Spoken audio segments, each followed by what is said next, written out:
Chapter 22 Clover Blossoms and Sunflowers "How d'ye do, girls?" said Huldah Meserve, peeping in at the door. "Can you stop studying a minute and show me your room? Say, I've just been down to the store and bought me these gloves, for I was bound I wouldn't wear mittens this winter. They're simply too countrified. It's your first year here, and you're younger than I am, so I s'pose you don't mind, but I simply suffer if I don't keep up some kind of style. Say, your room is simply too cute for words. I don't believe any of the others can begin to compare with it. I don't know what gives it that simply gorgeous look, whether it's the full curtains, or that elegant screen, or Rebecca's lamp, but you certainly do have a faculty for fixing up. I like a pretty room, too, but I never have a minute to attend to mine. I'm always so busy on my clothes that half the time I don't get my bed made up till noon, and after all, having no callers but the girls, it don't make much difference. When I graduate I'm going to fix up our parlor at home so it'll be simply regal. I've learned decalcomania, and after I take up lustre painting I shall have it simply stiff with drapes and tidies and plaques and sofa pillows, and make mother let me have a fire and receive my friends there evenings. May I dry my feet at your register? I can't bear to wear rubbers unless the mud or the slush is simply knee deep. They make your feet look so awfully big. I had such a fuss getting this pair of French heeled boots that I don't intend to spoil the looks of them with rubbers any oftener than I can help. I believe boys notice feet quicker than anything. Elmer Webster stepped on one of mine yesterday when I accidentally had it out in the aisle, and when he apologized after class he said he wasn't so much to blame, for the foot was so little he really couldn't see it. Isn't he perfectly great? Of course that's only his way of talking, for after all I only wear a number 2, but these French heels and pointed toes do certainly make your foot look smaller, and it's always said a high instep helps, too. I used to think mine was almost a deformity, but they say it's a great beauty. Just put your feet beside mine, girls, and look at the difference. Not that I care much, but just for fun." "My feet are very comfortable where they are," responded Rebecca dryly. "I can't stop to measure insteps on algebra days. I've noticed your habit of keeping a foot in the aisle ever since you had those new shoes, so I don't wonder it was stepped on." "Perhaps I am a little mite conscious of them, because they're not so very comfortable at first, till you get them broken in. Say, haven't you got a lot of new things?" "Our Christmas presents, you mean," said Emma Jane. "The pillow cases are from Mrs. Cobb, the rug from Cousin Mary in North Riverboro, the scrap basket from Living and Dick. We gave each other the bureau and cushion covers, and the screen is mine from Mr. Ladd." "Well, you were lucky when you met him. Gracious! I wish I could meet somebody like that. The way he keeps it up, too, it just hides your bed, doesn't it? And I always say that a bed takes the style off any room, 'specially when it's not made up, though you have an alcove, and it's the only one in the whole building. I don't see how you manage to get this good room, when you're such new scholars," she finished discontentedly. "We shouldn't have, except that Ruth Berry had to go away suddenly on account of her father's death. This room was empty, and Miss Maxwell asked if we might have it," returned Emma Jane. "The great and only Max is more stiff and standoffish than ever this year," said Huldah. "I've simply given up trying to please her, for there's no justice in her. She is good to her favorites, but she doesn't pay the least attention to anybody else, except to make sarcastic speeches about things that are none of her business. I wanted to tell her yesterday it was her place to teach me Latin, not manners." "I wish you wouldn't talk against Miss Maxwell to me," said Rebecca hotly. "You know how I feel." "I know, but I can't understand how you can abide her." "I not only abide, I love her," exclaimed Rebecca. "I wouldn't let the sun shine too hot on her, or the wind blow too cold. I'd like to put a marble platform in her classroom and have her sit in a velvet chair behind a golden table. Well, don't have a fit, because she can sit where she likes for all of me. I've got something better to think of." And Huldah tossed her head. "Isn't this your study hour?" asked Emma Jane, to stop possible discussion. "Yes, but I lost my Latin grammar yesterday. I left it in the hall half an hour while I was having a regular scene with Herbert Dunn. I haven't spoken to him for a week, and gave him back his class pin. He was simply furious. Then when I came back to the hall the book was gone. I had to go downtown for my gloves and to the principal's office to see if the grammar had been handed in, and that's the reason I'm so fine." Huldah was wearing a woolen dress that had once been gray, but had been dyed a brilliant blue. She had added 3 rows of white braid and large white pearl buttons to her gray jacket, in order to make it a little more "dressy." Her gray felt hat had a white feather on it, and a white tissue veil with large black dots made her delicate skin look brilliant. Rebecca thought how lovely the knot of red hair looked under the hat behind, and how the color of the front had been dulled by incessant frizzing with curling irons. Her open jacket disclosed a galaxy of souvenirs pinned to the background of bright blue: a small American flag, a button of the Wareham Rowing Club, and 1 or 2 society pins. These decorations proved her popularity in very much the same way as do the cotillion favors hanging on the bedroom walls of the fashionable belle. She had been pinning and unpinning, arranging and disarranging her veil ever since she entered the room, in the hope that the girls would ask her whose ring she was wearing this week. But although both had noticed the new ornament instantly, wild horses could not have drawn the question from them. Her desire to be asked was too obvious. With her gay plumage, her nods and becks and wreathed smiles, and her cheerful cackle, Huldah closely resembled the parrot in Wordsworth's poem: "Arch, volatile, a sportive bird, By social glee inspired, Ambitious to be seen or heard, And pleased to be admired."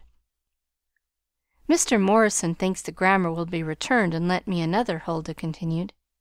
"He was rather snippy about my leaving a book in the hall. There was a perfectly elegant gentleman in the office, a stranger to me. I wish he was a new teacher, but there's no such luck. He was too young to be the father of any of the girls, and too old to be a brother. But he was handsome as a picture, and had on an awful stylish suit of clothes. He looked at me about every minute I was in the room. It made me so embarrassed I couldn't hardly answer Mr. Morrison's questions straight." "You'll have to wear a mask pretty soon, if you're going to have any comfort, Huldah," said Rebecca. "Did he offer to lend you his class pin, or has it been so long since he graduated that he's left off wearing it? And tell us now whether the principal asked for a lock of your hair to put in his watch." This was all said merrily and laughingly, but there were times when Huldah could scarcely make up her mind whether Rebecca was trying to be witty or whether she was jealous. But she generally decided it was merely the latter feeling, rather natural in a girl who had little attention. He wore no jewelry but a cameo scarf pin and a perfectly gorgeous ring, a queer kind of one that wound round and round his finger. Oh, dear, I must run. Where has the hour gone? There's the study bell." Rebecca had pricked up her ears at Huldah's speech. She remembered a certain strange ring, and it belonged to the only person in the world, save Miss Maxwell, who appealed to her imagination, Mr. Aladdin. Her feeling for him, and that of Emma Jane, was a mixture of romantic and reverent admiration for the man himself and the liveliest gratitude for his beautiful gifts. Since they first met him, not a Christmas had gone by without some remembrance for them both, remembrances chosen with the rarest taste and forethought. Emma Jane had seen him only twice, but he had called several times at the brick house, and Rebecca had learned to know him better. It was she, too, who always wrote the notes of acknowledgment and thanks, taking infinite pains to make Emma Jane's quite different from her own. Sometimes he had written from Boston and asked her the news of Riverboro, and she had sent him pages of quaint and childlike gossip, interspersed on 2 occasions with poetry, which he read and reread with infinite relish. If Huldah's stranger should be Mr. Aladdin, would he come to see her? And could she and Emma Jane show him their beautiful room with so many of his gifts in evidence? When the girls had established themselves in Wareham as real boarding pupils, it seemed to them existence was as full of joy as it well could hold. This first winter was, in fact, the most tranquilly happy of Rebecca's school life, a winter long to be looked back upon. She and Emma Jane were roommates, and had put their modest possessions together to make their surroundings pretty and homelike. The room had, to begin with, a cheerful red ingrain carpet and a set of maple furniture. As to the rest, Rebecca had furnished the ideas and Emma Jane the materials and labor, a method of dividing responsibilities that seemed to suit the circumstances admirably. Mrs. Perkins's father had been a storekeeper, and on his death had left the goods of which he was possessed to his married daughter. The molasses, vinegar, and kerosene had lasted the family for 5 years, and the Perkins attic was still a treasure house of ginghams, cottons, and Yankee notions, so at Rebecca's instigation Mrs. Perkins had made full curtains and lambrequins of unbleached muslin, which she had trimmed and looped back with bands of turkey red cotton. There were 2 table covers to match, and each of the girls had her study corner. Rebecca, after much coaxing, had been allowed to bring over her precious lamp, which would have given a luxurious air to any apartment. And when Mr. Aladdin's last Christmas presents were added, the Japanese screen for Emma Jane, and the little shelf of English poets for Rebecca, they declared that it was all quite as much fun as being married and going to housekeeping. The day of Huldah's call was Friday, and on Fridays from 3 to 4:30 Rebecca was free to take a pleasure to which she looked forward the entire week. She always ran down the snowy path through the pine woods at the back of the seminary, and coming out on a quiet village street, went directly to the large white house where Miss Maxwell lived. The maid of all work answered her knock. She took off her hat and cape and hung them in the hall, put her rubber shoes and umbrella carefully in the corner, and then opened the door of paradise. Miss Maxwell's sitting room was lined on 2 sides with bookshelves, and Rebecca was allowed to sit before the fire and browse among the books to her heart's delight for an hour or more. Then Miss Maxwell would come back from her class, and there would be a precious half-hour of chat before Rebecca had to meet Emma Jane at the station and take the train for Riverboro, where her Saturdays and Sundays were spent, and where she was washed, ironed, mended, and examined, approved and reproved, warned and advised in quite sufficient quantity to last her the succeeding week. On this Friday she buried her face in the blooming geraniums on Miss Maxwell's plant stand, selected Romola from one of the bookcases, and sank into a seat by the window with a sigh of infinite content. She glanced at the clock now and then, remembering the day on which she had been so immersed in David Copperfield that the Riverboro train had no place in her mind. The distracted Emma Jane had refused to leave without her, and had run from the station to look for her at Miss Maxwell's. There was but one later train, and that went only to a place 3 miles to the other side of Riverboro, so that the 2 girls appeared at their respective homes long after dark, having had a weary walk in the snow.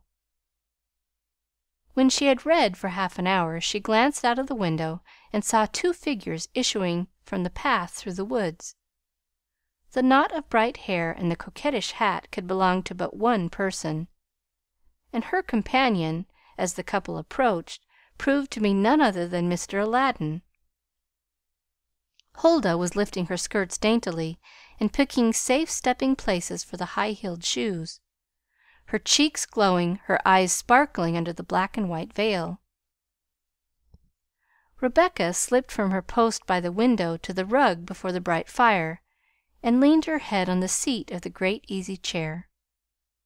She was frightened at the storm in her heart, at the suddenness with which it had come on, as well as at the strangeness of an entirely new sensation.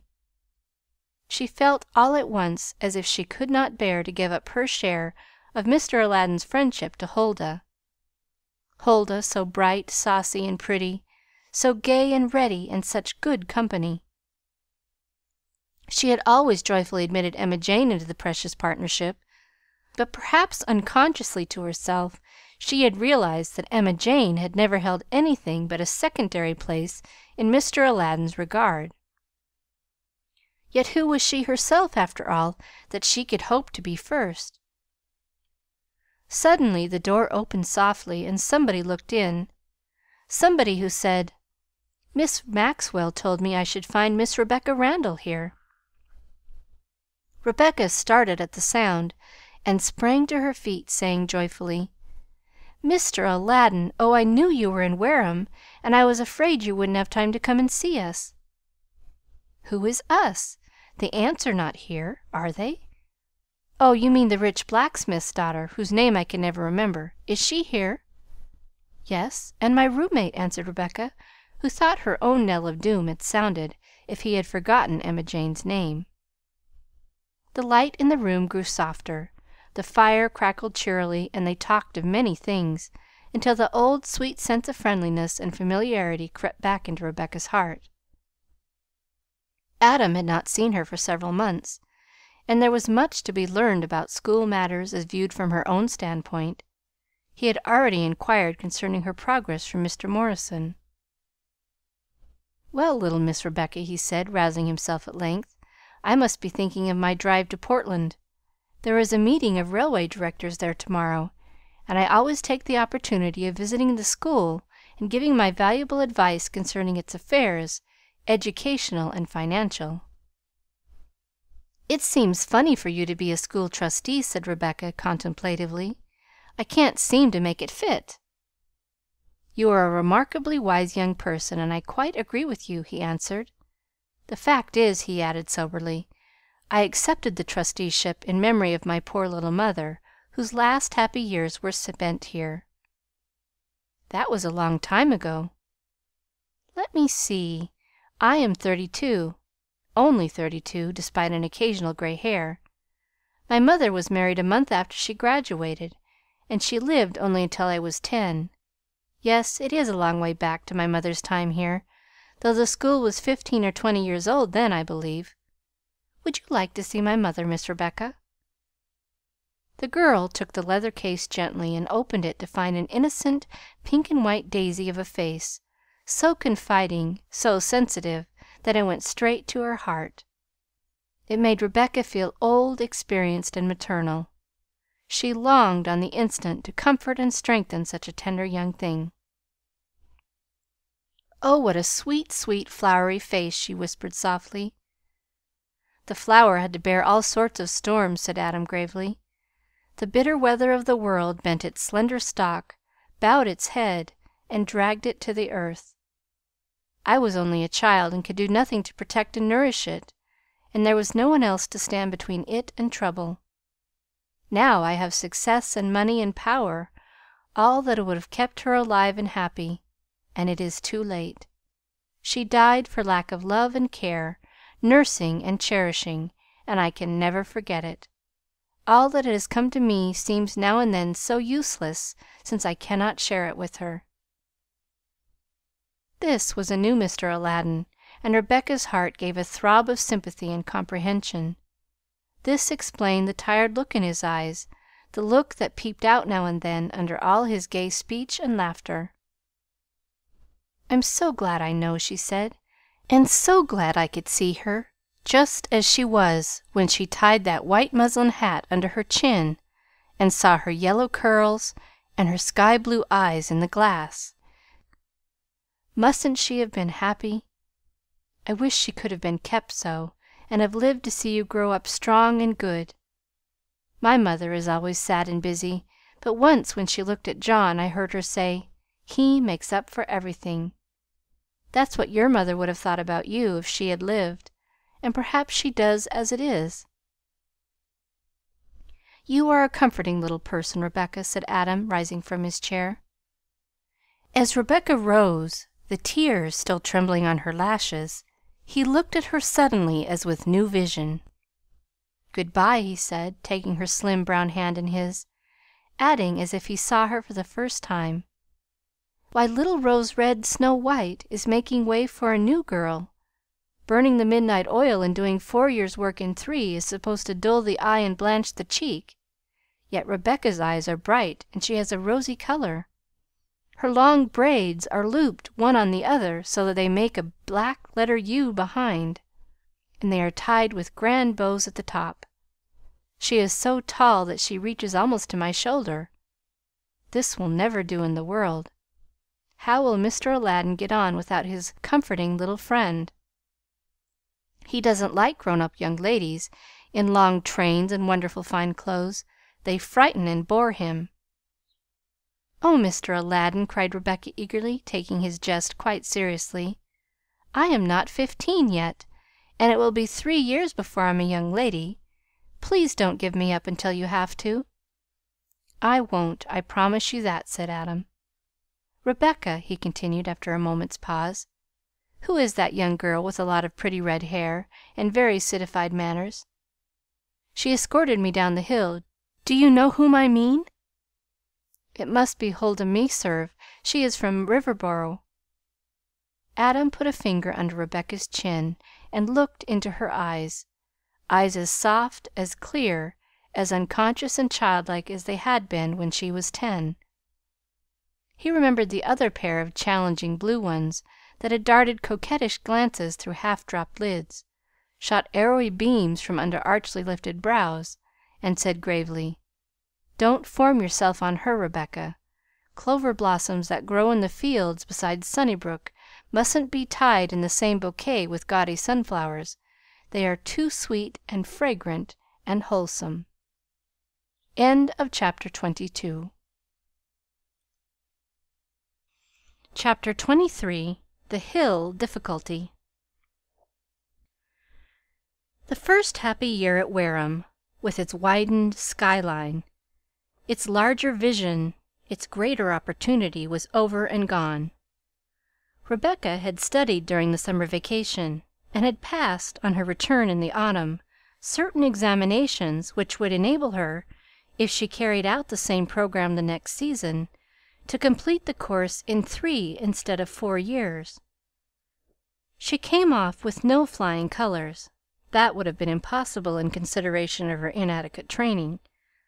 But she did wonderfully well in some of the required subjects, and so brilliantly in others that the average was respectable. She would never have been a remarkable scholar under any circumstances, perhaps, and she was easily outstripped in mathematics and the natural sciences by a dozen girls. But in some inexplicable way she became, as the months went on, the foremost figure in the school. When she had entirely forgotten the facts which would enable her to answer a question fully and conclusively, she commonly had some original theory to expound.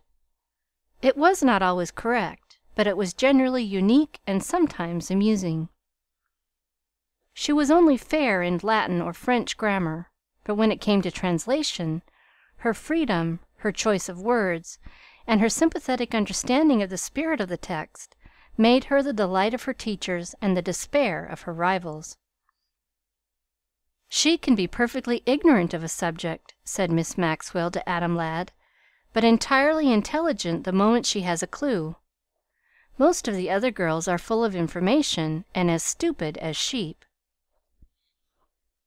Rebecca's gifts had not been discovered save by the few during the first year, when she was adjusting herself quietly to the situation.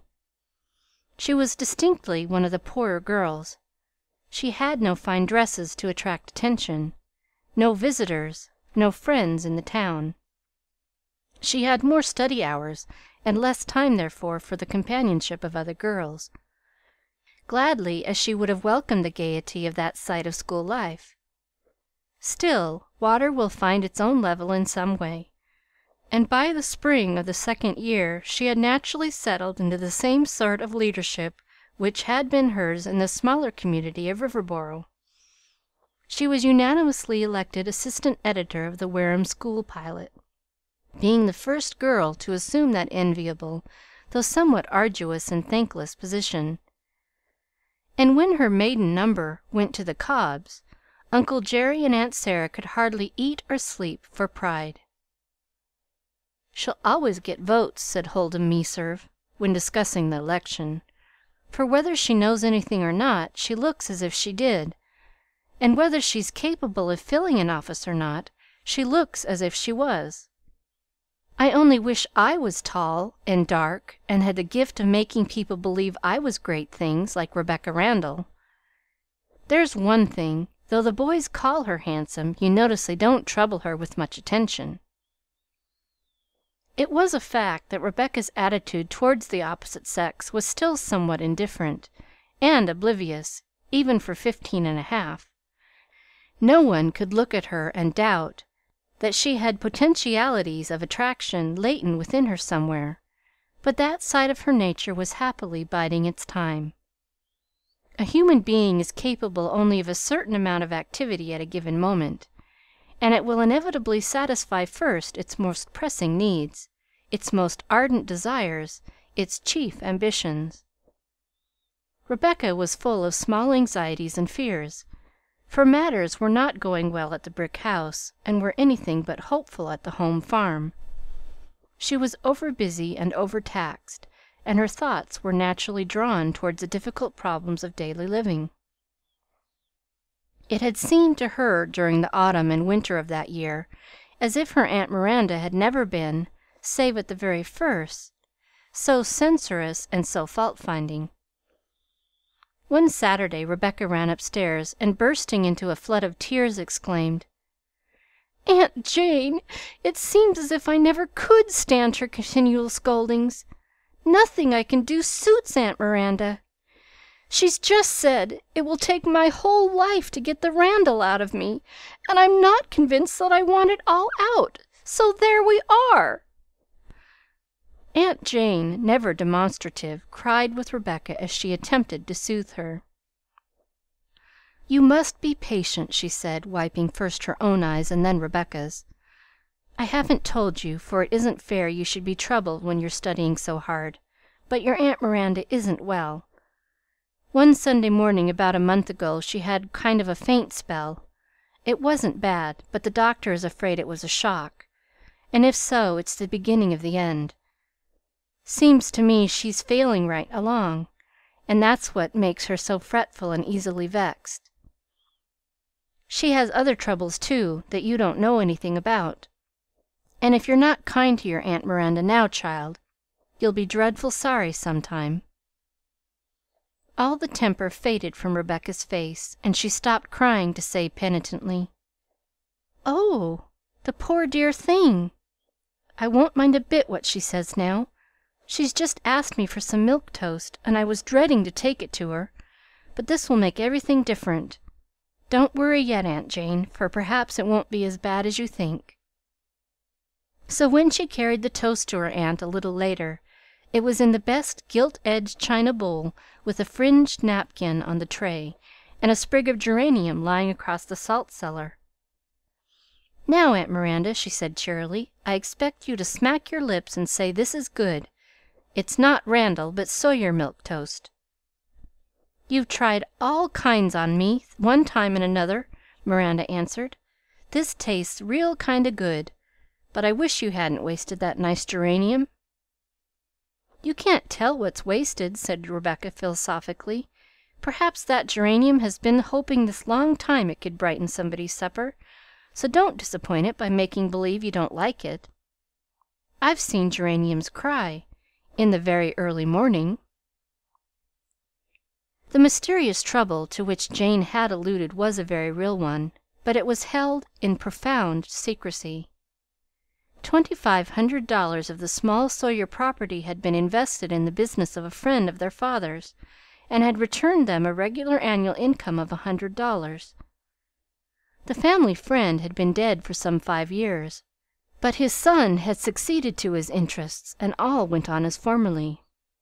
Suddenly there came a letter saying that the firm had gone into bankruptcy, that the business had been completely wrecked, and that the Sawyer money had been swept away with everything else. The loss of $100 a year is a very trifling matter, but it made all the difference between comfort and self-denial to the two old spinsters. Their manner of life had been so rigid and careful that it was difficult to economize any further, and the blow had fallen just when it was most inconvenient, for Rebecca's school and boarding expenses, small as they were, had to be paid promptly and in cash. "Can we possibly go on doing it? Shan't we have to give up and tell her why?" asked Jane tearfully of the elder sister. "We have put our hand to the plow, and we can't turn back," answered Miranda in her grimmest tone. "We've taken her away from her mother and offered her an education, and we've got to keep our word. She's Aurelia's only hope for years to come, to my way o' thinkin'. Hannah's beau takes all her time and thought, and when she gets a husband her mother'll be out o' sight and out o' mind. John, instead o' farmin', thinks he must be a doctor, as if folks wasn't gettin' unhealthy enough these days without turning out more young doctors to help 'em into their graves. No, Jane, we'll skimp and do without, and plan to get along on our interest money somehow, but we won't break into our principal, whatever happens." Breaking into the principal was, in the minds of most thrifty New England women, a sin only second to arson, theft, or murder, and though the rule was occasionally carried too far for common sense, as in this case, where two elderly women of 60 might reasonably have drawn something from their little hoard in time of special need, it doubtless wrought more of good than evil in the community. Rebecca, who knew nothing of their business affairs, merely saw her aunts grow more and more saving, pinching here and there, cutting off this and that relentlessly. Less meat and fish were bought. The woman who had lately been coming 2 days a week for washing, ironing, and scrubbing was dismissed. The old bonnets of the season before were brushed up and retrimmed. There were no drives to Moderation or trips to Portland. Economy was carried to its very extreme. But though Miranda was well nigh as gloomy and uncompromising in her manner and conversation as a woman could well be, she at least never twitted her niece of being a burden. So Rebecca's share of the Sawyers' misfortunes consisted only in wearing her old dresses, hats, and jackets, without any apparent hope of a change. There was, however, no concealing the state of things at Sunnybrook, where chapters of accidents had unfolded themselves in a sort of serial story that had run through the year. The potato crop had failed. There were no apples to speak of. The hay had been poor. Aurelia had turns of dizziness in her head. Mark had broken his ankle. As this was his 4th offense, Miranda inquired how many bones there were in the human body, so't they'd know when Mark got through breaking 'em. The time for paying the interest on the mortgage, that incubus that had crushed all the joy out of the Randall household, had come and gone, and there was no possibility, for the first time in 14 years, of paying the required $48. The only bright spot in the horizon was Hannah's engagement to Will Melville, a young farmer whose land joined Sunnybrook, who had a good house, was alone in the world, and his own master. Hannah was so satisfied with her own unexpectedly radiant prospects that she hardly realized her mother's anxieties. She had made a visit of a week at the brick house, and Miranda's impression, conveyed in privacy to Jane, was that Hannah was close as the bark of a tree, and considerable selfish, too; that when she'd climb as fur as she could in the world, she'd kick the ladder out from under her, everlastin' quick; that, on being sounded as to her ability to be of use to the younger children in the future, she said she guessed she'd done her share already, and she wasn't going to burden Will with her poor relations. "She's Susan Randall through and through," ejaculated Miranda. "I was glad to see her face turn towards temperance. If that mortgage is ever cleared from the farm, 'Twon't be Hannah that'll do it. It'll be Rebecca or me." End of Chapter 23. Chapter 24. Aladdin Rubs His Lamp. "Your esteemed contribution, entitled 'Wareham Windflowers,' has been accepted for the pilot, Miss Perkins," said Rebecca, entering the room where Emma Jane was darning the firm's stockings. "I stayed to tea with Miss Maxwell, but came home early to tell you." "You were joking, Becky," faltered Emma Jane, looking up from her work. "Not a bit. The senior editor read it and thought it highly instructive, and it appears in the next issue." "Not in the same number with your poem about the golden gates that close behind us when we leave school?" And Emma Jane held her breath as she awaited the reply. "Even so, Miss Perkins." "Rebecca," said Emma Jane, with the nearest approach to tragedy that her nature would permit, "I don't know as I shall be able to bear it, and if anything happens to me, I ask you solemnly to bury that number of the Pilot with me." Rebecca did not seem to think this the expression of an exaggerated state of feeling, inasmuch as she replied, "I know. That's just the way it seemed to me at first. And even now, whenever I'm alone and take out the Pilot back numbers to read over my contributions, I almost burst with pleasure. And it's not that they are good either, for they look worse to me every time I read them." "If you would only live with me in some little house when we get older," mused Emma Jane, as with her darning needle poised in air she regarded the opposite wall dreamily, "I would do the housework and cooking, and copy all your poems and stories, and take them to the post office, and you needn't do anything but write. It would be perfectly elergant." "I'd like nothing better, if I hadn't promised to keep house for John," replied Rebecca. "He won't have a house for a good many years, will he?" "No," sighed Rebecca ruefully, flinging herself down by the table and resting her head on her hand. "Not unless we can contrive to pay off that detestable mortgage. The day grows farther off instead of nearer now that we haven't paid the interest this year." She pulled a piece of paper towards her, and scribbling idly on it, read aloud in a moment or two. "Will you pay a little faster?" said the mortgage to the farm. "I confess I'm very tired of this place." "The weariness is mutual," Rebecca Randall cried. "I would I'd never gazed upon your face." "A note has a face," observed Emma Jane, who was gifted in arithmetic. "I didn't know that a mortgage had." "Our mortgage has," said Rebecca revengefully. "I should know him if I met him in the dark. Wait, and I'll draw him for you. It will be good for you to know how he looks, and then when you have a husband and 7 children, you won't allow him to come anywhere within a mile of your farm." The sketch, when completed, was of a sort to be shunned by a timid person on the verge of slumber. There was a tiny house on the right, and a weeping family gathered in front of it. The mortgage was depicted as a cross between a friend and an ogre, and held an axe uplifted in his red right hand. A figure with streaming black locks was staying the blow, and this, Rebecca explained complacently, was intended as a likeness of herself, though she was rather vague as to the method she should use in attaining her end. "He's terrible," said Emma Jane, "but awfully weazened and small." "It's only a $1,200 mortgage," said Rebecca, "and that's called a small one. John saw a man once that was mortgaged for $12,000." "Shall you be a writer or an editor?" asked Emma Jane presently, as if one had only to choose and the thing were done. "I shall have to do what turns up first, I suppose." "Why not go out as a missionary to Syria, as the Birches are always coaxing you to? The board would pay your expenses." "I can't make my mind up to be a missionary," Rebecca answered. "I'm not good enough in the first place, and I don't feel a call, as Mr. Birch says you must. I would like to do something for somebody and make things move somewhere, but I don't want to go thousands of miles away teaching people how to live when I haven't learned myself. It isn't as if the heathen really needed me.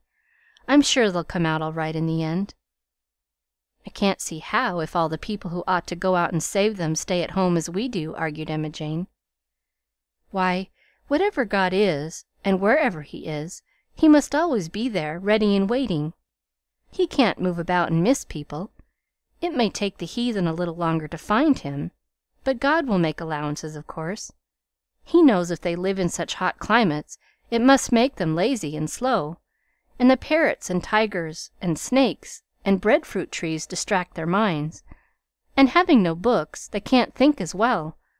But they'll find God somehow, sometime." "What if they die first?" asked Emma Jane. "Oh, well, they can't be blamed for that. They don't die on purpose," said Rebecca, with a comfortable theology. In these days Adam Ladd sometimes went to Temperance on business connected with the proposed branch of the railroad familiarly known as the York and Yankum, and while there he gained an inkling of Sunnybrook affairs. The building of the new road was not yet a certainty, and there was a difference of opinion as to the best route from Temperance to Plumville. In one event the way would lead directly through Sunnybrook from corner to corner, and Mrs. Randall would be compensated. In the other, her interests would not be affected either for good or ill, save as all land in the immediate neighborhood might rise a little in value.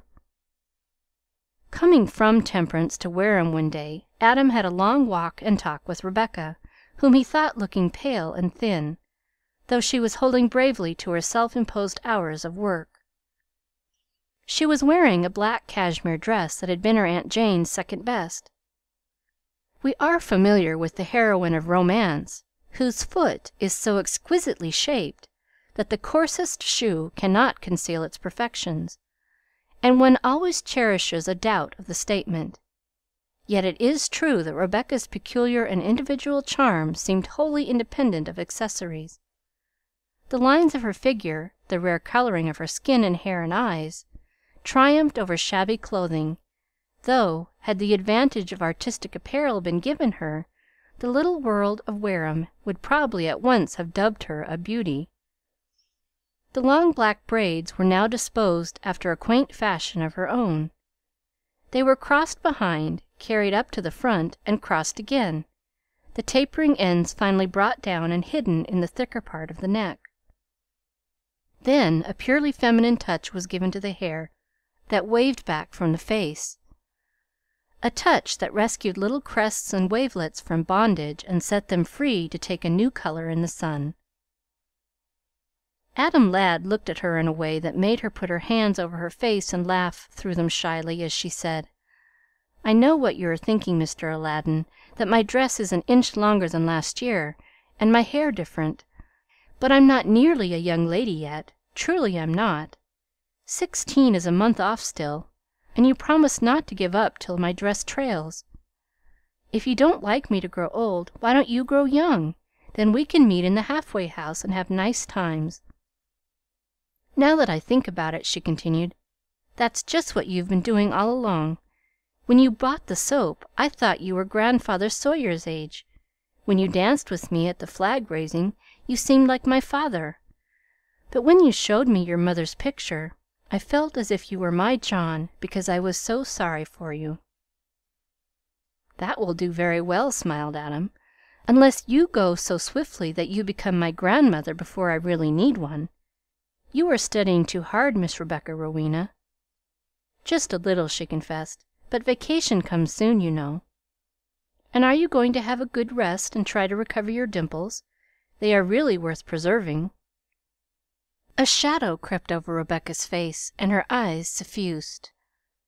"Don't be kind, Mr. Aladdin. I can't bear it. It's not one of my dimply days." And she ran in at the seminary gate and disappeared with a farewell wave of her hand. Adam Ladd wended his way to the principal's office in a thoughtful mood. He had come to Wareham to unfold a plan that he had been considering for several days. This year was the 50th anniversary of the founding of the Wareham schools, and he meant to tell Mr. Morrison that in addition to his gift of 100 volumes to the reference library, he intended to celebrate it by offering prizes in English composition, a subject in which he was much interested. He wished the boys and girls of the two upper classes to compete, the award to be made to the writers of the two best essays. As to the nature of the prizes he had not quite made up his mind, but they would be substantial ones, either of money or of books. This interview accomplished, he called upon Miss Maxwell, thinking, as he took the path through the woods, "Rose Red, Snow White needs the help, and since there is no way of my giving it to her without causing remark, she must earn it, poor little soul. I wonder if my money is always to be useless where most I wish to spend it." He had scarcely greeted his hostess when he said, "Miss Maxwell, doesn't it strike you that our friend Rebecca looks wretchedly tired?" "She does indeed, and I am considering whether I can take her away with me. I always go south for the spring vacation, traveling by sea to Old Point Comfort, and rusticating in some quiet spot near by. I should like nothing better than to have Rebecca for a companion." "The very thing," assented Adam heartily. "But why should you take the whole responsibility? Why not let me help? I am greatly interested in the child, and have been for some years." "You needn't pretend you discovered her," interrupted Miss Maxwell warmly, "for I did that myself." "She was an intimate friend of mine long before you ever came to Wareham," laughed Adam, and he told Miss Maxwell the circumstances of his first meeting with Rebecca. "From the beginning I've tried to think of a way I could be useful in her development, but no reasonable solution seemed to offer itself." "Luckily she attends to her own development," answered Miss Maxwell. "In a sense she is independent of everything and everybody. She follows her saint without being conscious of it, but she needs 100 practical things that money would buy for her, and alas, I have a slender purse." "Take mine, I beg, and let me act through you," pleaded Adam. "I could not bear to see even a young tree trying its best to grow without light or air, how much less a gifted child. I interviewed her aunts a year ago, hoping I might be permitted to give her a musical education.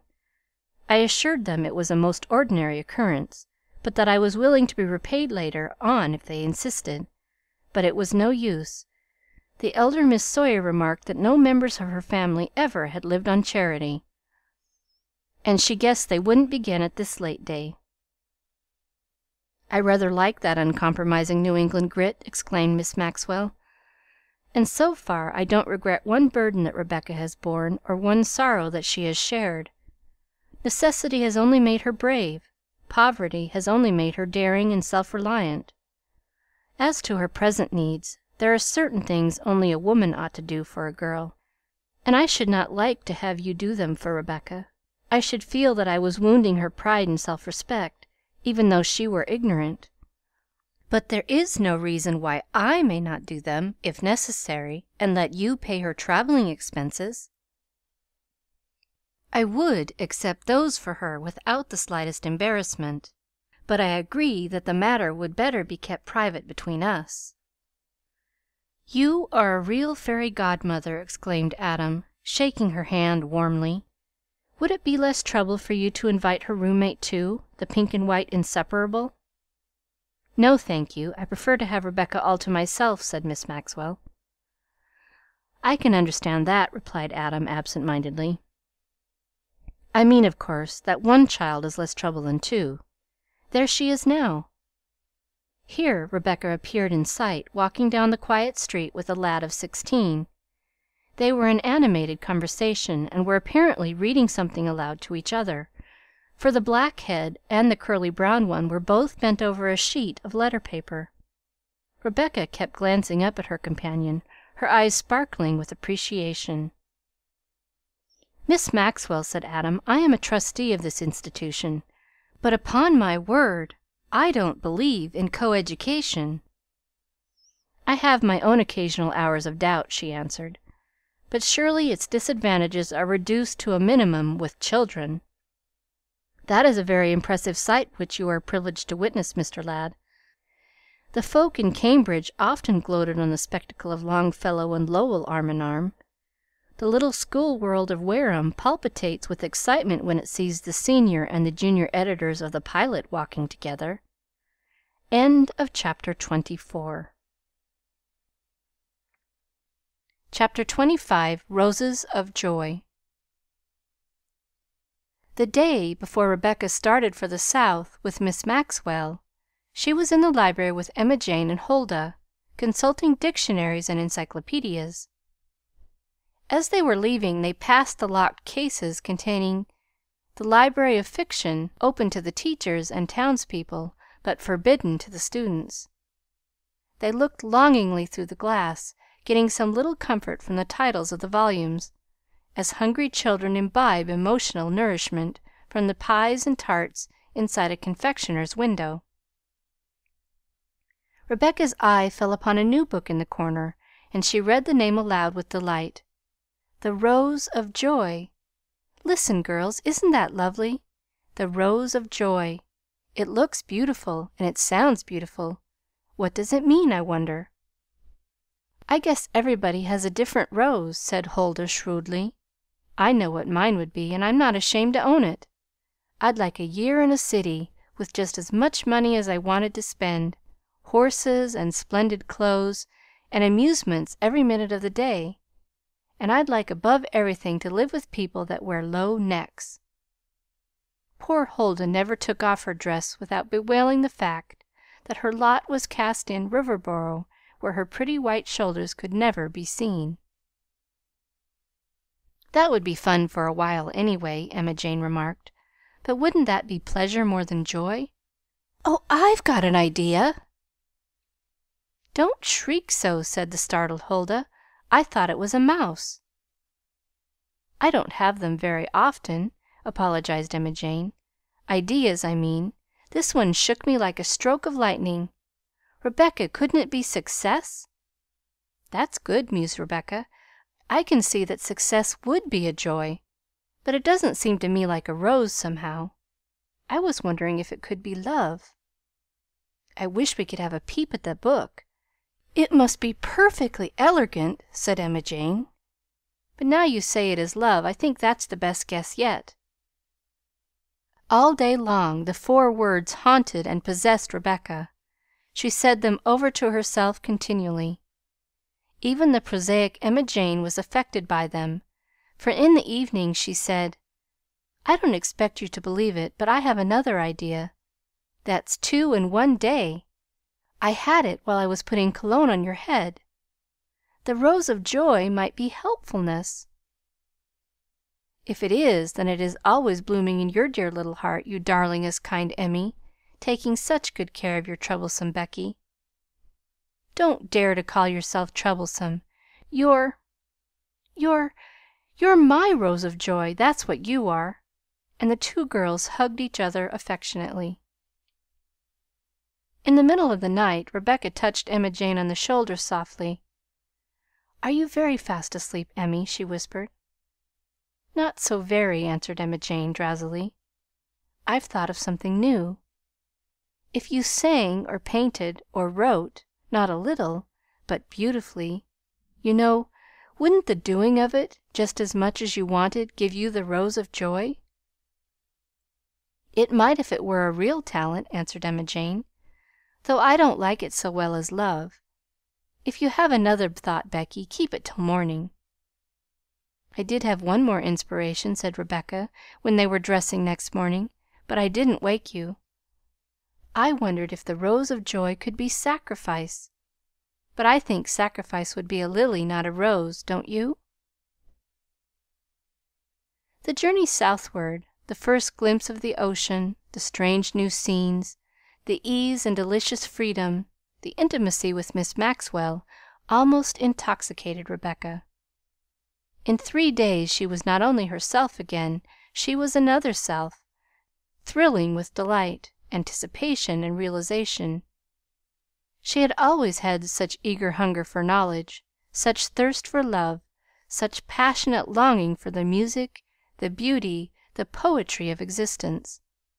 She had always been straining to make the outward world conform to her inward dreams, and now life had grown all at once rich and sweet, wide and full. She was using all her natural God-given outlets, and Emily Maxwell marveled daily at the inexhaustible way in which the girl poured out and gathered in the treasures of thought and experience that belonged to her. She was a life giver, altering the whole scheme of any picture she made a part of, by contributing new values. Have you never seen the dull blues and greens of a room changed, transfigured by a burst of sunshine? That seemed to Miss Maxwell the effect of Rebecca on the groups of people with whom they now and then mingled.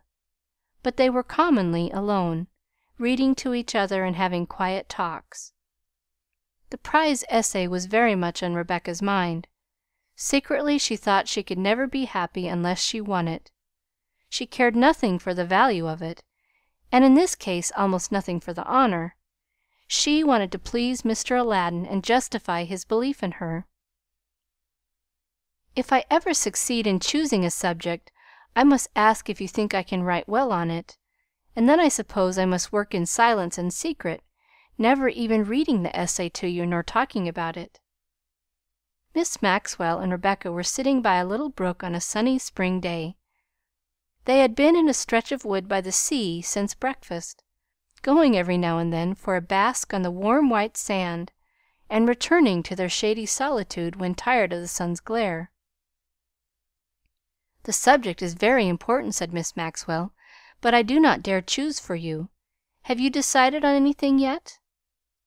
"No," Rebecca answered. "I plan a new essay every night.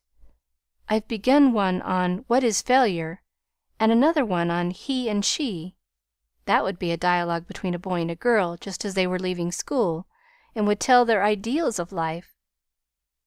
Then, do you remember you said to me one day, 'Follow your saint'? I'd love to write about that. I didn't have a single thought in Wareham, and now I have a new one every minute. So I must try and write the essay here, think it out at any rate, while I am so happy and free and rested.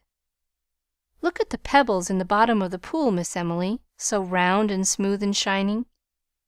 "Yes, but where did they get that beautiful polish, that satin skin, that lovely shape, Rebecca? Not in the still pool lying on the sands. It was never there that their angles were rubbed off and the rough surfaces polished, but in the strife and warfare of running waters. They have jostled against other pebbles, dashed against sharp rocks, and now we look at them and call them beautiful." "If fate had not made somebody a teacher, she might have been, oh, such a splendid preacher!" rhymed Rebecca. "Oh, if I could only think and speak as you do!" she sighed. "I am so afraid I shall never get education enough to make a good writer."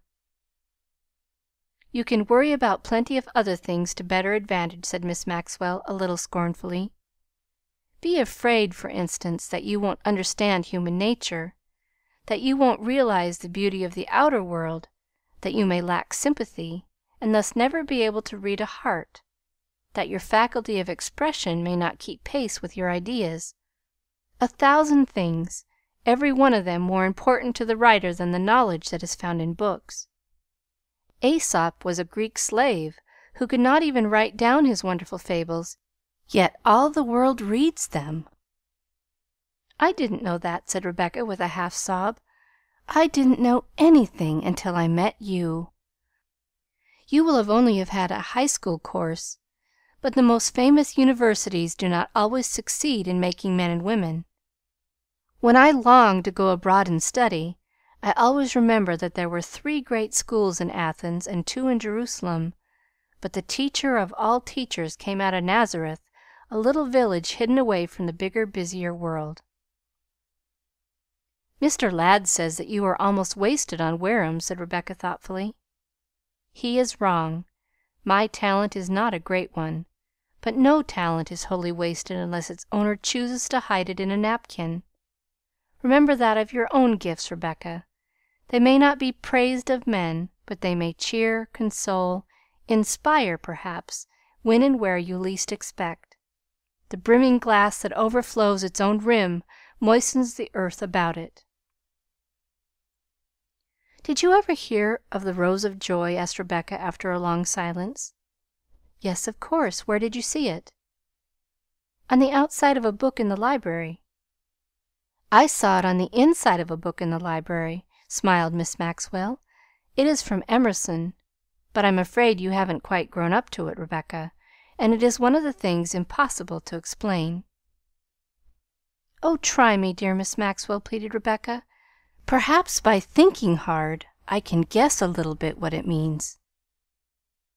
In the actual, this painful kingdom of time and chance, are care, canker, and sorrow, with thought, with the ideal, is immortal hilarity, the rose of joy.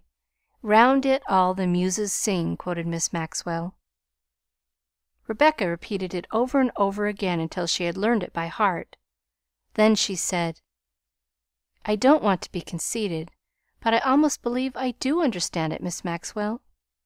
Not altogether, perhaps, because it is puzzling and difficult, but a little, enough to go on with. It's as if a splendid shape galloped past you on a horseback.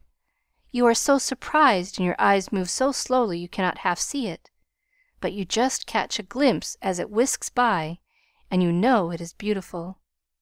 It's all settled. My essay is going to be called 'The Rose of Joy.' I've just decided. It hasn't any beginning, nor any middle, but there will be a thrilling ending, something like this. Let me see. Joy, boy, toy, ahoy, decoy, alloy. Then come what will of weal or woe, since all gold hath alloy, thou'lt bloom unwithered in this heart, my rose of joy." Now I'm going to tuck you up in the shawl and give you the fur pillow, and while you sleep I'm going down on the shore and write a fairy story for you. It's one of our supposing kind. It flies far, far into the future and makes beautiful things happen that may never really all come to pass, but some of them will. You'll see, and then you'll take out the little fairy story from your desk and remember Rebecca. I wonder why these young things always choose subjects that will tax the powers of a great essayist, thought Miss Maxwell as she tried to sleep. Are they dazzled, captivated, taken possession of by the splendor of the theme, and do they fancy they can write up to it? Poor little innocents, hitching their toy wagons to the stars! How pretty this particular innocent looks under her new sunshade! Adam Ladd had been driving through Boston streets on a cold spring day, when Nature and the fashion mongers were holding out promises which seemed far from performance. Suddenly his vision was assailed by the sight of a rose-colored parasol gaily unfurled in a shop window, signaling the passer-by and setting him to dream of summer sunshine. It reminded Adam of a New England apple tree in full bloom, the outer covering of deep pink shining through the thin white lining, and a fluffy fringe-like edge of mingled rose and cream dropping over the green handle. All at once he remembered one of Rebecca's early confidences, the little pink sunshade that had given her the only peep into the gay world of fashion that her childhood had ever known.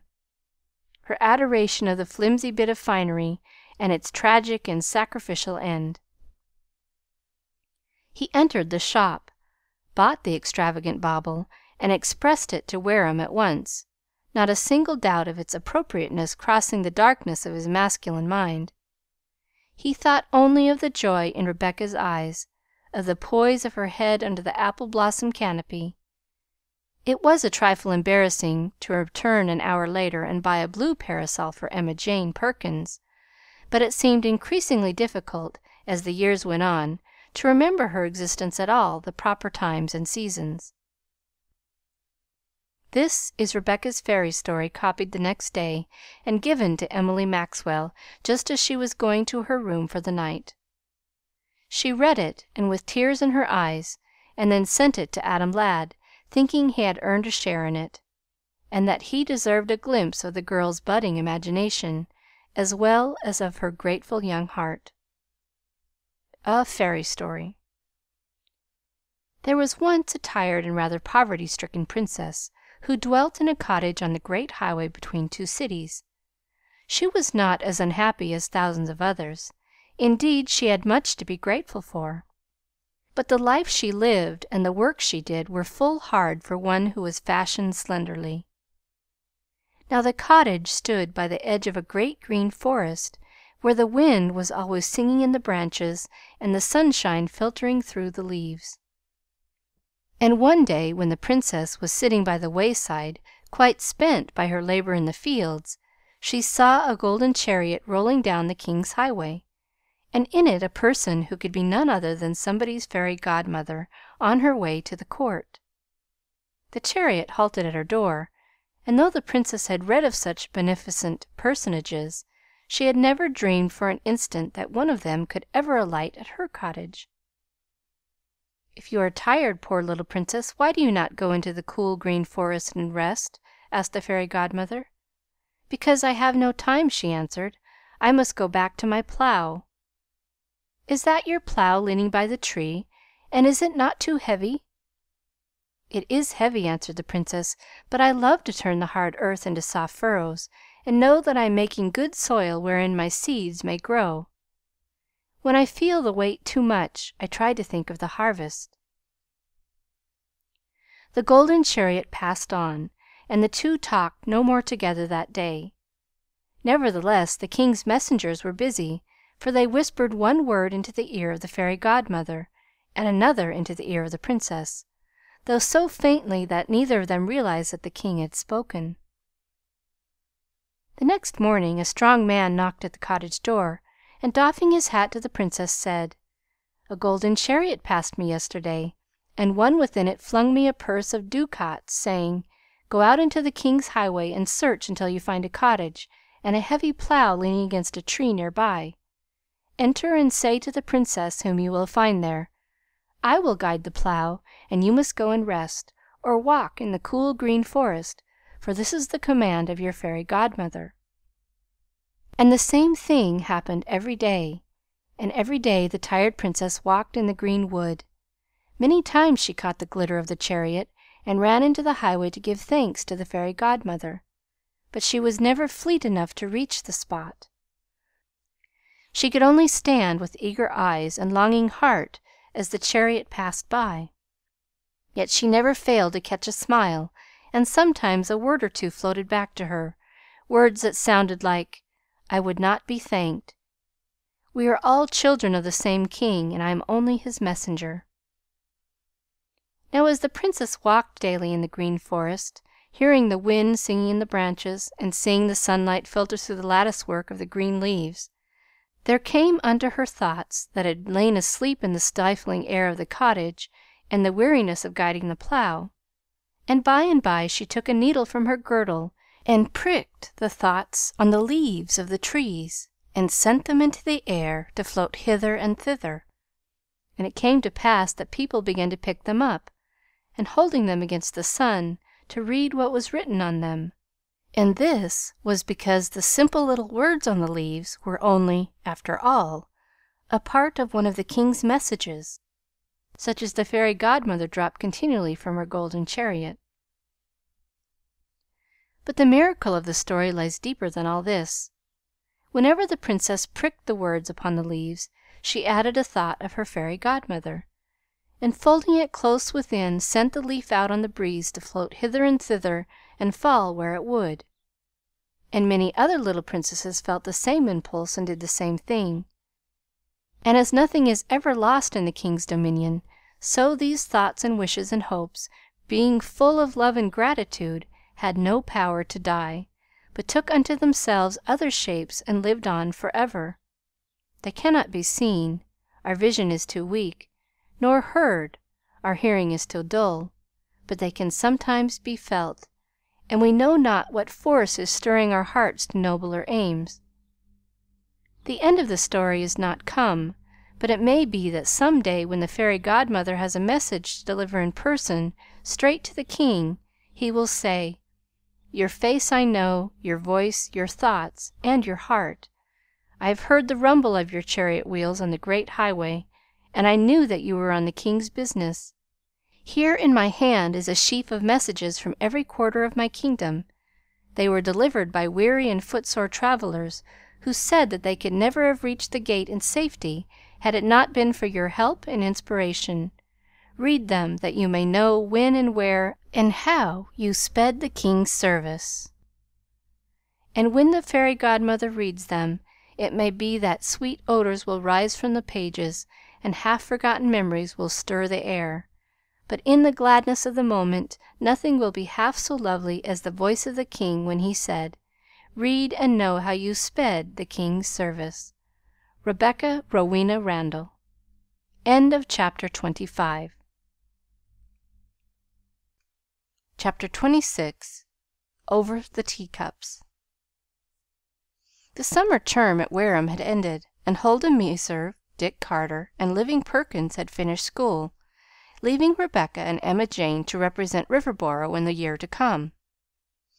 Delia Weeks was at home from Lewiston on a brief visit, and Mrs. Robinson was celebrating the occasion by a small and select party, the particular day having been set because strawberries were ripe and there was a rooster that wanted killing.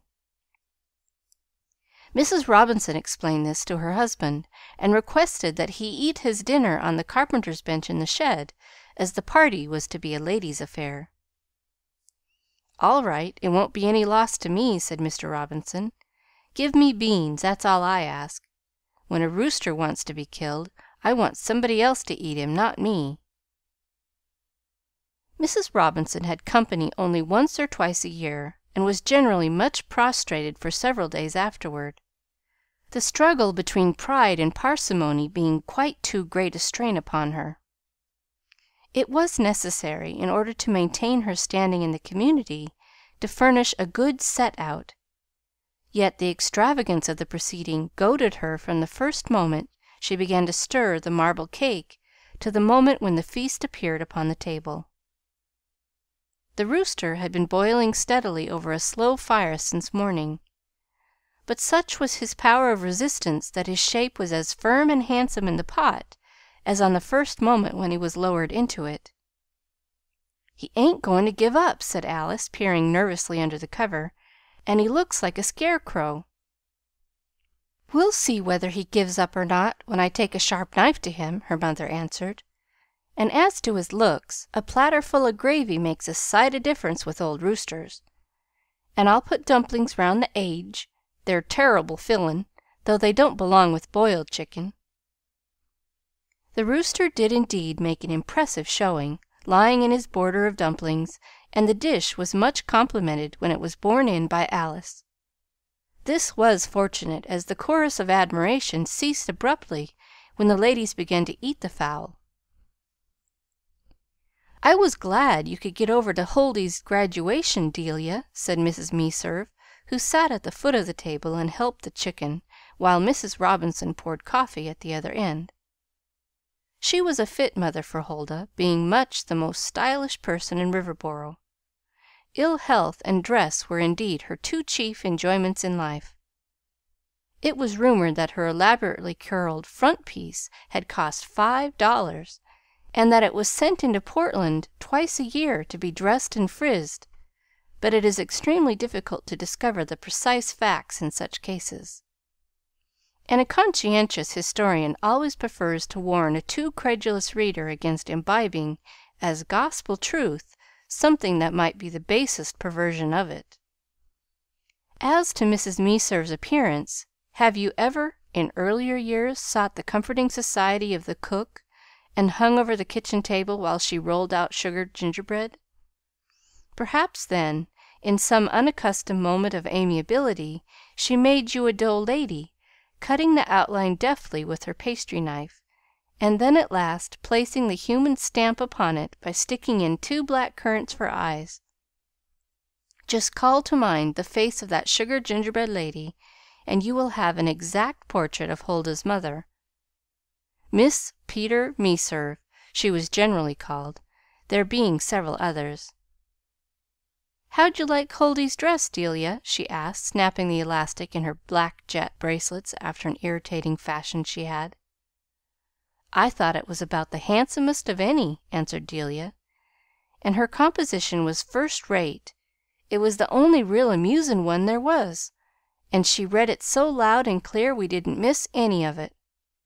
Most of the girls spoke as if they had hasty pudtin' in their mouths." "That was the composition she wrote for Adam Ladd's prize," explained Mrs. Meserve. And they do say she'd 'a' come out first, 'stead of fourth, if her subject had been different. There was 3 ministers and 3 deacons on the committee, and it was only natural they should choose a serious piece. Hers was too lively to suit 'em." Huldah's inspiring theme had been "boys," and she certainly had a fund of knowledge and experience that fitted her to write most intelligently upon it. It was vastly popular with the audience, who enjoyed the rather cheap jokes and allusions with which it coruscated; but judged from a purely literary standpoint, it left much to be desired. Rebecca's piece wasn't read out loud, but the one that took the boys' prize was. Why was that?" asked Mrs. Robinson. "Because she wasn't graduatin'," explained Mrs. Cobb, "and couldn't take part in the exercises. It'll be printed, with Herbert Dunn's, in the school paper." "I'm glad o' that, for I'll never believe it was better'n Huldie's till I read it with my own eyes. It seems as if the prize ought to 'a' gone to one of the seniors." "Well, no, Marthy, not if Lad offered it to any of the 2 upper classes that wanted to try for it," argued Mrs. Robinson. "They say they asked him to give out the prizes, and he refused up and down. It seems odd, his bein' so rich and travelin' about all over the country, that he was too modest to get up on that platform." "My Huldy could 'a' done it, and not winked an eyelash," observed Mrs. Meserve complacently, a remark which there seemed no disposition on the part of any of the company to controvert. "It was complete, though, the governor happenin' to be there to see his niece graduate," said Delia Weeks. "Land! he looked elegant. They say he's only 6 feet, but he might 'a' been 16, and he certainly did make a fine speech." "Did you notice, Rebecca, how white she was, and how she trembled when she and Herbert Dunn stood there while the governor was praisin' 'em? He'd read her composition, too, for he wrote the Sawyer girls a letter about it." This remark was from the sympathetic Mrs. Cobb. "I thought 'twas kind o' foolish, his makin' so much o' her, when it wa'n't her graduation," objected Mrs. Meserve, "layin' his hand on her head and all that, as if he was a pope pronouncin' benediction. But there, I'm glad the prize come to Riverboro, at any rate, and handsomer one never was give out from the Wareham platform. I guess there ain't no end to Adam Ladd's money. The $50 would 'a' been good enough, but he must needs go and put it into those elegant purses." "I set so fur back I couldn't see 'em fairly," complained Delia, "and now Rebecca has taken hers home to show her mother." "It was kind of a gold net bag with a chain," said Mrs. Perkins, "and there was 5 $10 gold pieces in it. Herbert Dunn's was put into a fine leather wallet." "How long is Rebecca going to stay at the farm?" asked Delia. "Till they get over Hannah's bein' married, and get the house to runnin' without her," answered Mrs. Perkins. "It seems as if Hannah might 'a' waited a little longer. Aurelia was set against her goin' away while Rebecca was at school, but she's obstinate as a mule, Hannah is, and she just took her own way in spite of her mother. She's been doin' her sewin' for a year, the awfullest coarse cotton cloth she had, but she's nearly blinded herself with fine stitchin' and rufflin' and tuckin'. Did you hear about the quilt she made? It's white, and has a big bunch of grapes in the center, quilted by a thimble top. Then there's a row of circle borderin' round the grapes, and she done them the size of a spool. The next border was done with a sherry glass, and the last was a port glass, and all outside of that was solid stitchin' done in straight rows. She's goin' to exhibit it at the county fair." "She'd better 'a' been takin' in sewin' and earnin' money, 'stead o' blindin' her eyes on such foolishness as quilted counterpane," said Mrs. Cobb. "The next thing you know, that mortgage will be foreclosed on Mis' Randall, and she and the children won't have a roof over their heads." "Don't they say there's a good chance of the railroad goin' through her place?" asked Mrs. Robinson. "If it does, she'll get as much as the farm is worth and more. Adam Ladd's one of the stockholders, and everything is a success he takes holt of. They're fightin' it in Augusty, but I'd back Ladd agin any o' them legislators if he thought he was in the right." "Rebecca'll have some new clothes now," said Delia, "and the land knows she needs 'em. Seems to me the Sawyer girls are gettin' turrible near." "Rebecca won't have any new clothes out of the prize money," remarked Mrs. Perkins, "for she sent it away the next day to pay the interest on that mortgage." "Poor little girl!" exclaimed Delia Weeks. "She might as well help along her folks as spend it on foolishness," affirmed Mrs. Robinson. "I think she was mighty lucky to get it to pay the interest with. But she's probably like all the Randalls. It was easy come, easy go with them." "That's more than could be said of the Sawyer stock," retorted Mrs. Perkins. "Seems like they enjoyed savin' more'n anything in the world, and it's gainin' on Mirandy since her shock." "I don't believe it was a shock. It stands to reason she'd never 'a' got up after it and been so smart as she is now. We had 3 o' the worst shocks in our family that there ever was on this river, and I know every symptom of 'em better'n the doctors." And Mrs. Peter Meserve shook her head wisely. "Mirandy's smart enough," said Mrs. Cobb, "but you notice she stays right to home, and she's more close mouthed than ever she was. Never took a mite o' pride in the prize, as I could see, though it pretty nigh drove Jeremiah out o' his senses. I thought I should 'a' died o' shame when he cried 'Hooray!' and swung his straw hat when the governor shook hands with Rebecca. It's lucky he couldn't get fur into the church and had to stand back by the door, for as it was he made a spectacle of himself. My suspicion is," and here every lady stopped eating and sat up straight, "that the Sawyer girls have lost money. They don't know a thing about business, and never did, and Mirandy's too secret and contrary to ask advice. The most of what they've got is in government bonds, I always heard, and you can't lose money on them. Jane had the timber land left her, and Mirandy had the brick house. She probably took it awful hard that Rebecca's $50 had to be swallowed up in a mortgage 'stead of goin' toward school expenses. The more I think of it, the more I think Adam Ladd intended Rebecca should have that prize when he gave it." The mind of Huldah's mother ran toward the idea that her daughter's rights had been assailed. "Land, Marthy, what foolishness you talk!" exclaimed Mrs. Perkins. "You don't suppose he could tell what composition the committee was going to choose? And why should he offer another $50 for a boy's prize, if he wasn't interested in helpin' along the school? He's give Emma Jane about the same present as Rebecca every Christmas for 5 years. That's the way he does." "Sometime he'll forget one of 'em and give to the other, or drop 'em both and give to some new girl," said Delia Weeks, with an experience born of 50 years of spinsterhood. "Like as not," assented Mrs. Peter Meserve, "though it's easy to see he ain't the marryin' kind. There's men that would marry once a year if their wives would die fast enough, and there's men that seem to want to live alone. If Ladd was a Mormon, I guess he could have every woman in North Riverboro that's a suitable age, accordin' to what my cousins say," remarked Mrs. Perkins. "'Tain't likely he could be ketched by any North Riverboro girl," demurred Mrs. Robinson. "Not when he prob'ly has the pick o' Boston. I guess Marthy hit it when she said there's men that ain't the marryin' kind." "I wouldn't trust any of 'em when Miss Right comes along," laughed Mrs. Cobb genially. "You never can tell what an' who's goin' to please 'em. You know Jeremiah's contrary horse, Buster? He won't let anybody put the bit into his mouth if he can help it. He'll fight Jerry, and he'll fight me, till he has to give in. Rebecca didn't know nothin' about his tricks, and the other day she went into the barn to hitch up. I followed right along, knowing she'd have trouble with the head stall, and I declare if she wa'n't pattin' Buster's nose and talkin' to him, and when she put her little fingers into his mouth, he opened it so fur I thought he'd swallow her for sure. He just smacked his lips over the bit, and if 'twas a lump o' sugar. 'Land, Rebecca,' I says, 'how'd you persuade him to take the bit?' 'I didn't,' she says.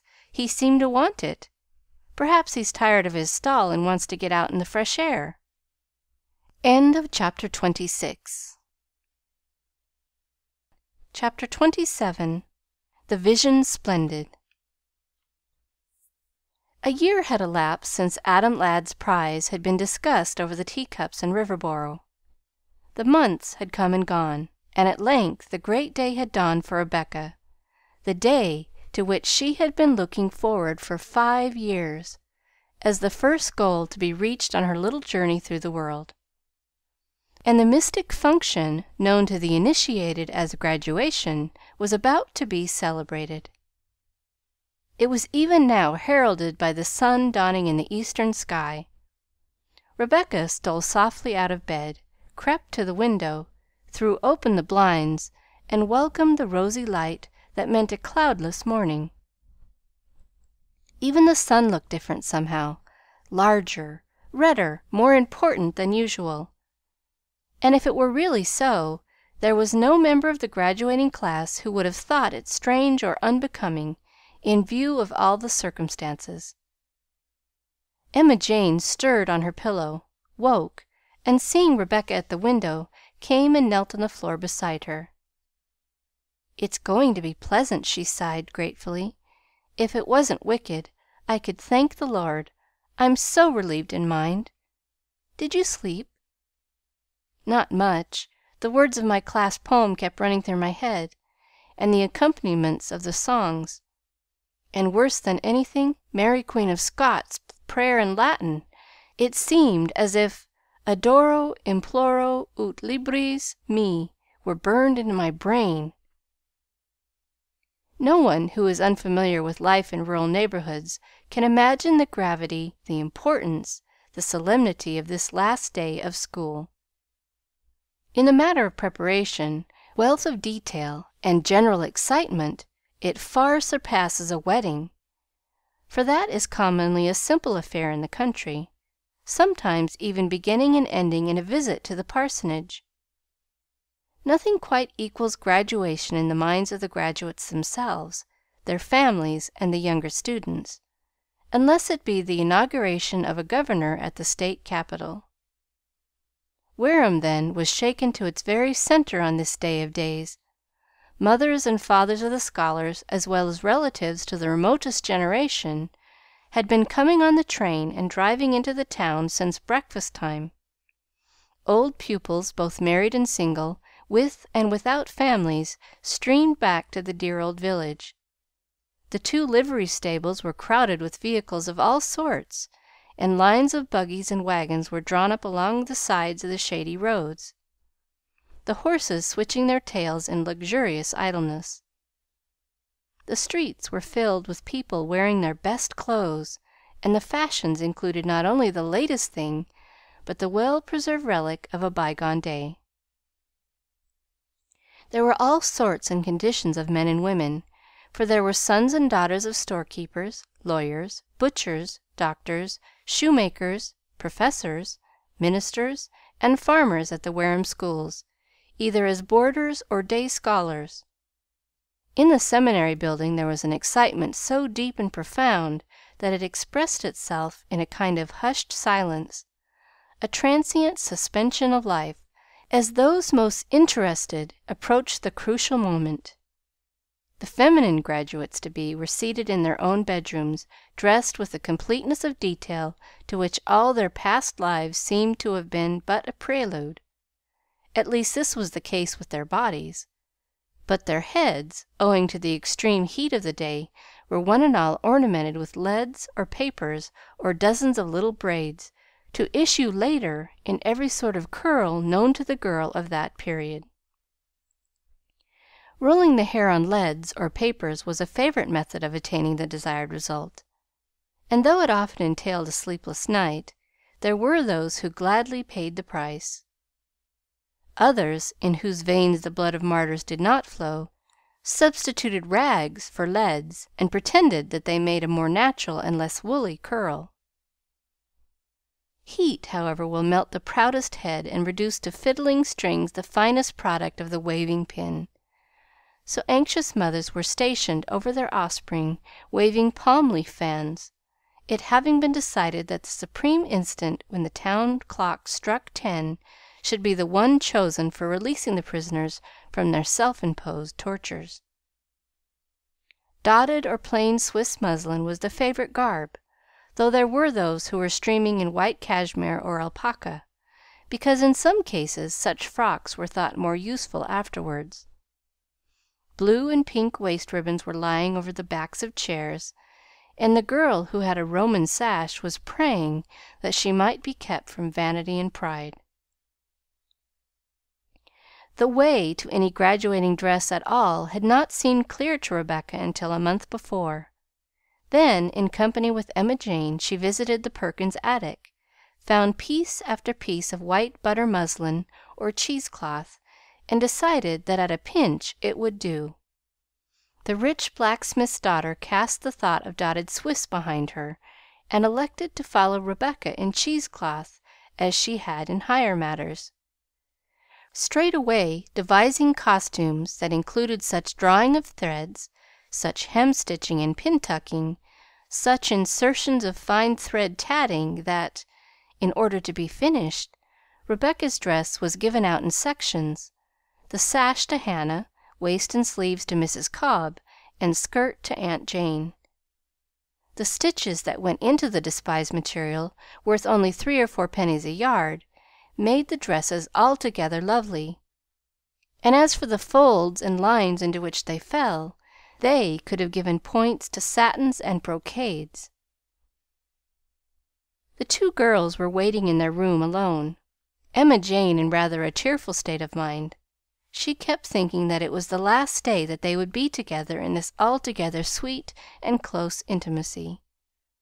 The beginning of the end seemed to have dawned, for 2 positions had been offered Rebecca by Mr. Morrison the day before, one in which she would play for singing and calisthenics, and superintend the piano practice of the younger girls in the boarding school; the other an assistant's place in the Edgewood High School.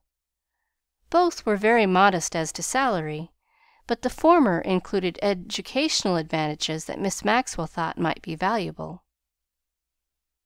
Rebecca's mood had passed from that of excitement into a sort of exultation, and when the first bell rang through the corridors, announcing that in 5 minutes the class would proceed in a body to the church for the exercises, she stood motionless and speechless at the window, with her hand on her heart. "It is coming, Emmy," she said presently. "Do you remember in the Mill on the Floss, when Maggie Tulliver closed the golden gates of childhood behind her? I can almost see them swing, almost hear them clang, and I can't tell whether I'm glad or sorry." "I shouldn't care how they swung or clanged," said Emma Jane, "if only you and I were on the same side of the gate. But we shan't be, I know we shan't. Emmy, don't dare to cry, for I'm just on the brink myself. If only you were graduating with me, that's my only sorrow. There, I hear the rumble of the wheels. People will be seeing our grand surprise now. Hug me once for luck, dear Emmy, a careful hug, remembering our butter muslin frailty." 10 minutes later Adam Ladd, who had just arrived from Portland and was wending his way to the church, came suddenly into the main street, and stopped short under a tree by the wayside, riveted to the spot by a scene of picturesque loveliness such as his eyes had seldom witnessed before. The class, of which Rebecca was president, was not likely to follow accepted customs. Instead of marching 2 by 2 from the seminary to the church, they had elected to proceed thither by royal chariot. A hay cart had been decked with the green vines and bunches of long-stemmed field daisies, those gay darlings of New England meadows. Every inch of the rail, the body, even the spokes, all were twined with yellow and green and white. There were 2 white horses, flower-trimmed reins, and in the floral bower, seated on maple boughs, were the 12 girls of the class, while the 10 boys marched on either side of the vehicle, wearing buttonhole bouquets of daisies, the class flower. Rebecca drove, seated on the green-covered bench that looked not unlike a throne.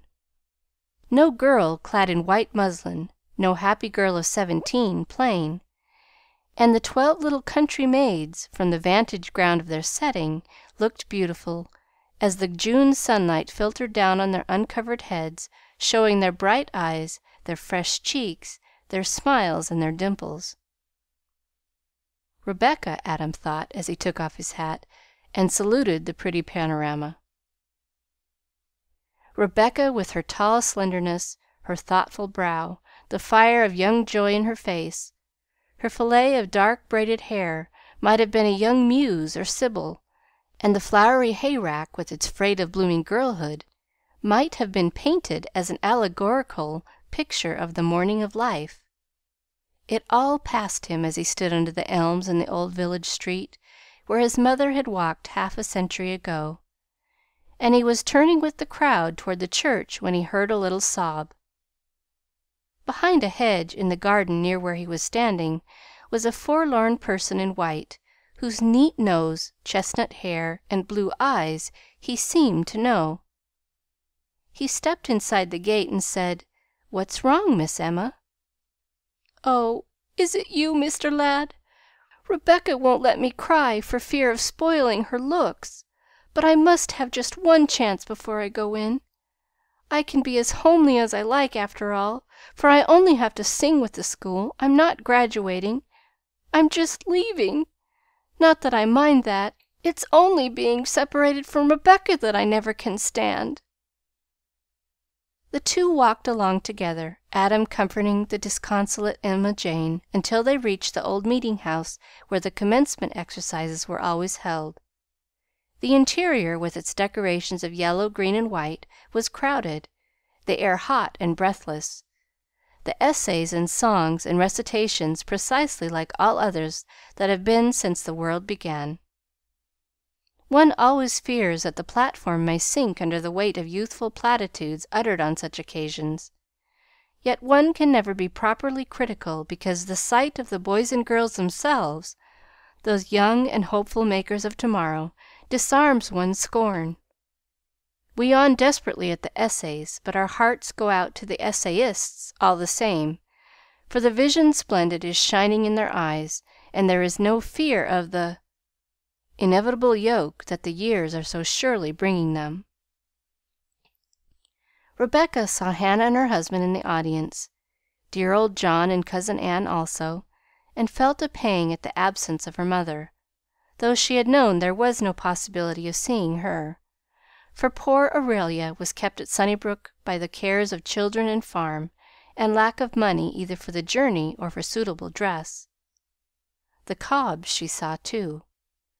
No one, indeed, could fail to see Uncle Jerry, for he shed tears more than once, and in the intervals between the essays descanted to his neighbors concerning the marvelous gifts of one of the graduating class whom he had known ever since she was a child; in fact, had driven her from Maplewood to Riverboro when she left her home, and he had told mother that same night that there wa'n't nary rung on the ladder of fame that child wouldn't mount before she got through with it. The Cobbs, then, had come, and there were other Riverboro faces. But where was Aunt Jane in her black silk, made over especially for this occasion? Aunt Miranda had not intended to come, she knew. But where, on this day of days, was her beloved Aunt Jane? However, this thought, like all others, came and went in a flash, for the whole morning was like a series of magic lantern pictures, crossing and recrossing her field of vision. She played, she sang, she recited Queen Mary's Latin prayer like one in a dream, only brought to consciousness by meeting Mr. Aladdin's eyes as she spoke the last line. Then at the end of the program came her class poem, Makers of Tomorrow, and there, as on many a former occasion, her personality played so great a part that she seemed to be uttering Miltonic sentiments instead of schoolgirl verse. Her voice, her eyes, her body breathed conviction, earnestness, emotion, and when she left the platform the audience felt that they had listened to a masterpiece. Most of her hearers knew little of Carlyle or Emerson, or they might have remembered that the one said, "We are all poets when we read a poem well," and the other, "'Tis the good reader makes the good book." It was over. The diplomas had been presented, and each girl, after giving furtive touches to her hair, sly tweaks to her muslin skirts, and caressing pats to her sash, had gone forward to receive the roll of parchment with a bow that had been the subject of anxious thought for weeks. Rounds of applause greeted each graduate at this thrilling moment, and Jeremiah Cobb's behavior when Rebecca came forward was the talk of Wareham and Riverboro for weeks. Old Mrs. Webb avowed that he, in the space of 2 hours, had worn out her pew more, the carpet, the cushions, and woodwork, than she had by sitting in it for 40 years. Yes, it was over, and after the crowd had thinned a little, Adam Ladd made his way to the platform. Rebecca turned from speaking to some strangers and met him in the aisle. "Oh, Mr. Aladdin, I am so glad you could come! Tell me," and she looked at him half shyly, for his approval was dearer to her and more difficult to win than that of the others. "Tell me, Mr. Aladdin, were you satisfied?" "More than satisfied," he said. "Glad I met the child, proud I know the girl, longing to meet the woman." Chapter 28. The Inevitable Yoke. Rebecca's heart beat high at this sweet praise from her hero's lips. But before she had found words to thank him, Mr. and Mrs. Cobb, who had been modestly biding their time in a corner, approached her, and she introduced them to Mr. Ladd. Where is Aunt Jane?" she cried, holding Aunt Sarah's hand on one side and Uncle Jerry's on the other. "I'm sorry, lovey, but we've got bad news for you." "Is Aunt Miranda worse?" "She is. I can see it by your looks," and Rebecca's color faded. "She had a second stroke yesterday morning, just when she was helpin' Jane lay out her things to come here to day. Jane said you wa'n't to know anything about it till the exercises was all over, and we promised to keep it secret till then." "I will go right home with you, Aunt Sarah. I must just run to tell Miss Maxwell, for after I had packed up to morrow I was going to Brunswick with her. Poor Aunt Miranda! And I have been so gay and happy all day, except that I was longing for Mother and Aunt Jane." "There ain't no harm in bein' gay, lovey. That's what Jane wanted you to be. And Miranda's got her speech back, for your aunt has just sent a letter sayin' she's better. And I'm going to set up to night, so you can stay here and have a good sleep, and get your things together comfortably to morrow." "I'll pack your trunk for you, Becky dear, and attend to all our room things," said Emma Jane, who had come towards the group and heard the sorrowful news from the brick house. They moved into one of the quiet side pews where Hannah and her husband and John joined them. From time to time some straggling acquaintance or old schoolmate would come up to congratulate Rebecca and ask why she had hidden herself in a corner. Then some member of the class would call to her excitedly, reminding her not to be late at the picnic luncheon, or begging her to be early at the class party in the evening. All this had an air of unreality to Rebecca. In the midst of the happy excitement of the last 2 days, when blushing honors had been falling thick upon her, and behind the delicious exultation of the morning had been the feeling that the condition was a transient one, and that the burden, the struggle, the anxiety would soon loom again on the horizon. She longed to steal away into the woods with dear old John, grown so manly and handsome, and get some comfort from him. Meantime Alan Ladd and Mr. Cobb had been having an animated conversation. "I s'pose up to Boston girls like that one are as thick as blackberries?" Uncle Jerry said, jerking his head interrogatively in Rebecca's direction. "They may be," smiled Adam, taking in the old man's mood, "only I don't happen to know one. My eyesight bein' poor 's the reason she looked handsomest of any girl on the platform, I s'pose." "There's no failure in my eyes," responded Adam, "but that was how the thing seemed to me." What did you think of her voice? Anything extry about it? Made the others sound poor and thin, I thought. Well, I'm glad to hear your opinion, you bein' a travelled man, for mother says I'm foolish 'bout Rebecky, and have been since the fust. Mother scolds me for spoilin' her, but I notice mother ain't fur behind when it comes to spoilin'.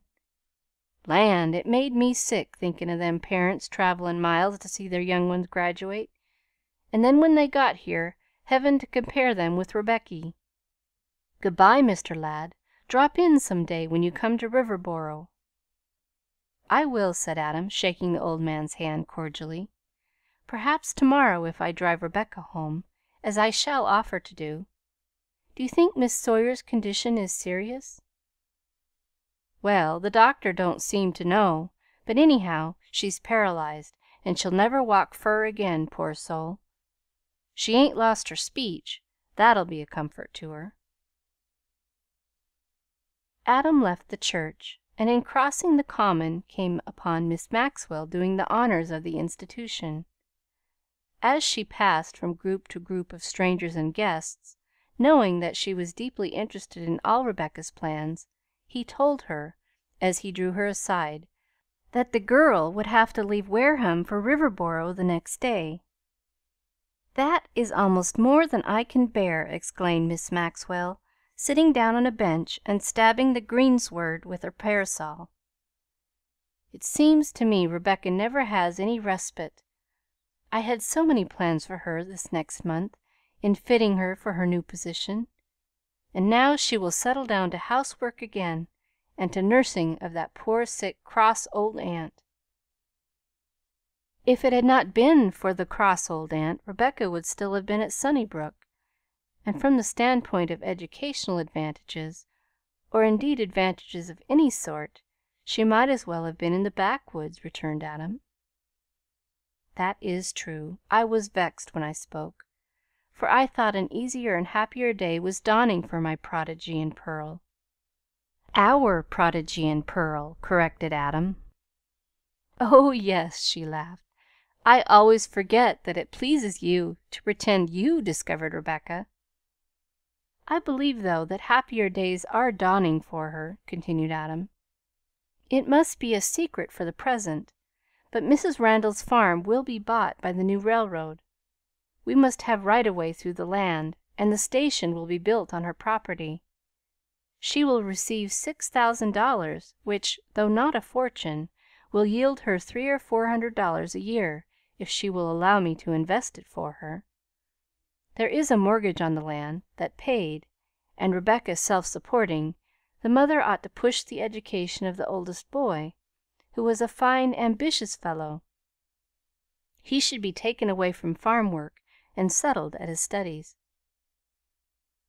"We might form ourselves into a Randall Protective Agency Limited," mused Miss Maxwell. "I confess I want Rebecca to have a career." "I don't," said Adam promptly. "Of course you don't. Men have no interest in the careers of women. But I know Rebecca better than you. You understand her mind better, but not necessarily her heart. You are considering her for the moment as prodigy. I am thinking of her more as Pearl." "Well," sighed Miss Maxwell whimsically, "prodigy or Pearl, the Randall Protective Agency may pull Rebecca in opposite directions, but nevertheless she will follow her saint." "That will content me," said Adam gravely. "Particularly if the saint beckons your way," and Miss Maxwell looked up and smiled provokingly. Rebecca did not see her Aunt Miranda till she had been at the brick house for several days. Miranda steadily refused to have any one but Jane in the room until her face had regained its natural look, but her door was always ajar, and Jane fancied she liked to hear Rebecca's quick, light step. Her mind was perfectly clear now, and save that she could not move, she was most of the time quite free from pain, and alert in every nerve to all that was going on within or without the house. Were the windfall apples being picked up for sauce? Were the potatoes thick in the hills? Was the corn tosselin' out? Were they cuttin' the upper field? Were they keepin' fly paper laid out everywheres? Were there any ants in the dairy? Was the kindlin' wood holdin' out? Had the bank sent the coupons? Poor Miranda Sawyer, hovering on the verge of the great beyond, her body struck and no longer under control of her iron will. No divine visions floated across her tired brain, nothing but petty cares and sordid anxieties. Not all at once can the soul talk to God, be He ever so near. If the heavenly language never has been learned, quick as is the spiritual sense in seizing the facts it needs, then the poor soul must use the words and phrases it has lived on and grown into day by day. Poor Miss Miranda, held fast within the prison walls of her own nature, blind in the presence of revelation because she had never used the spiritual eye, deaf to angelic voices because she had not used the spiritual ear. There came a morning when she asked for Rebecca. The door was opened into the dim sick room, and Rebecca stood there with the sunlight behind her, her hands full of sweet peas. Miranda's pale, sharp face, framed in its nightcap, looked haggard on the pillow, and her body was pitifully still under the counterpane. "Come in," she said. "I ain't dead yet. Don't mess up the bed with them flowers, will ye?" "Oh, no, they're going in a glass pitcher," said Rebecca, turning to the washstand as she tried to control her voice and stop the tears that sprang to her eyes. "Let me look at ye. Come closer. What dress are ye wearin'?" said the old aunt in her cracked, weak voice. "My blue calico." "Is your cashmere holdin' its color?" "Yes, Aunt Miranda." "Do you keep it in a dark closet, hung on the wrong side, as I told ye?" "Always." "Has your mother made her jelly?" "She hasn't said. She always had the knack o' writin' letters with nothin' in 'em. What's Mark broke since I've been sick?" "Nothing at all, Aunt Miranda." "Why, what's the matter with him? Gettin' lazy, ain't he? How's John turnin' out?" "He's going to be the best of us all." "I hope you don't slight things in the kitchen because I ain't there. Do you scald the coffee pot and turn it upside down on the winder sill?" "Yes, Aunt Miranda." "It's always yes with you, and yes with Jane," groaned Miranda, trying to move her stiffened body. "But all the time I lay here knowin' there's things done the way I don't like 'em." There was a long pause, during which Rebecca sat down by the bedside and timidly touched her aunt's hand, her heart swelling with tender pity at the gaunt face and closed eyes. "I was dreadful ashamed to have you graduate in cheesecloth, Rebecca, but I couldn't help it nohow. You'll hear the reason sometime, and know I tried to make it up to ye. I'm afraid you was a laughin' stock." "No," Rebecca answered. "Ever so many people said our dresses were the very prettiest. They looked like soft lace. You're not to be anxious about anything. Here I am all grown up and graduated, number 3 in a class of 22, Aunt Miranda, and good positions offered me already. Look at me, big and strong and young, all ready to go into the world and show what you and Aunt Jane have done for me. If you want me near, I'll take the Edgewood School, so that I can be here nights and Sundays to help. And if you get better, then I'll go to Augusta, for that's $100 more, with music lessons and other things besides." "You listen to me," said Miranda quaveringly. "Take the best place, regardless o' my sickness. I'd like to live long enough to know you'd paid off that mortgage, but I guess I shan't." Here she ceased abruptly, having talked more than she had for weeks, and Rebecca stole out of the room to cry by herself and wonder if old age must be so grim, so hard, so unchastened and unsweetened, as it slipped into the valley of the shadow. The days went on, and Miranda grew stronger and stronger. Her will seemed unassailable, and before long she could be moved into a chair by the window, her dominant thought being to arrive at such a condition of improvement that the doctor need not call more than once a week, instead of daily, thereby diminishing the bill, that was mounting to such a terrifying sum that it haunted her thoughts by day and dreams by night. Little by little hope stole back into Rebecca's young heart. Aunt Jane began to clear starch her handkerchiefs and collars and purple muslin dress, so that she might be ready to go to Brunswick at any moment when the doctor pronounced Miranda well on the road to recovery. Everything beautiful was to happen in Brunswick if she could get there by August, everything that heart could wish or imagination conceive, for she was to be Miss Emily's very own visitor, and sit at table with college professors and other great men. At length the day dawned when the few clean, simple dresses were packed in the hair trunk, together with her beloved coral necklace, her cheesecloth graduating dress, her class pin, Aunt Jane's lace cape, and the one new hat, which she tried on every night before going to bed. It was of white chip, with a wreath of cheap white roses and green leaves, and cost between $2 and $3, an unprecedented sum in Rebecca's experience. The effect of its glories when worn with her night dress was dazzling enough, but if ever it appeared in conjunction with the cheesecloth gown, Rebecca felt that even reverend professors might regard it with respect.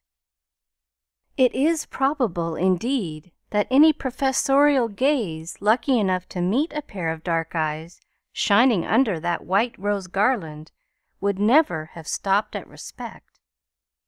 Then, when all was ready and Abijah flag at the door, came a telegram from Hannah. "Come at once. Mother has had bad accident." In less than an hour Rebecca was started on her way to Sunnybrook, her heart palpitating with fear as to what might be awaiting her at her journey's end.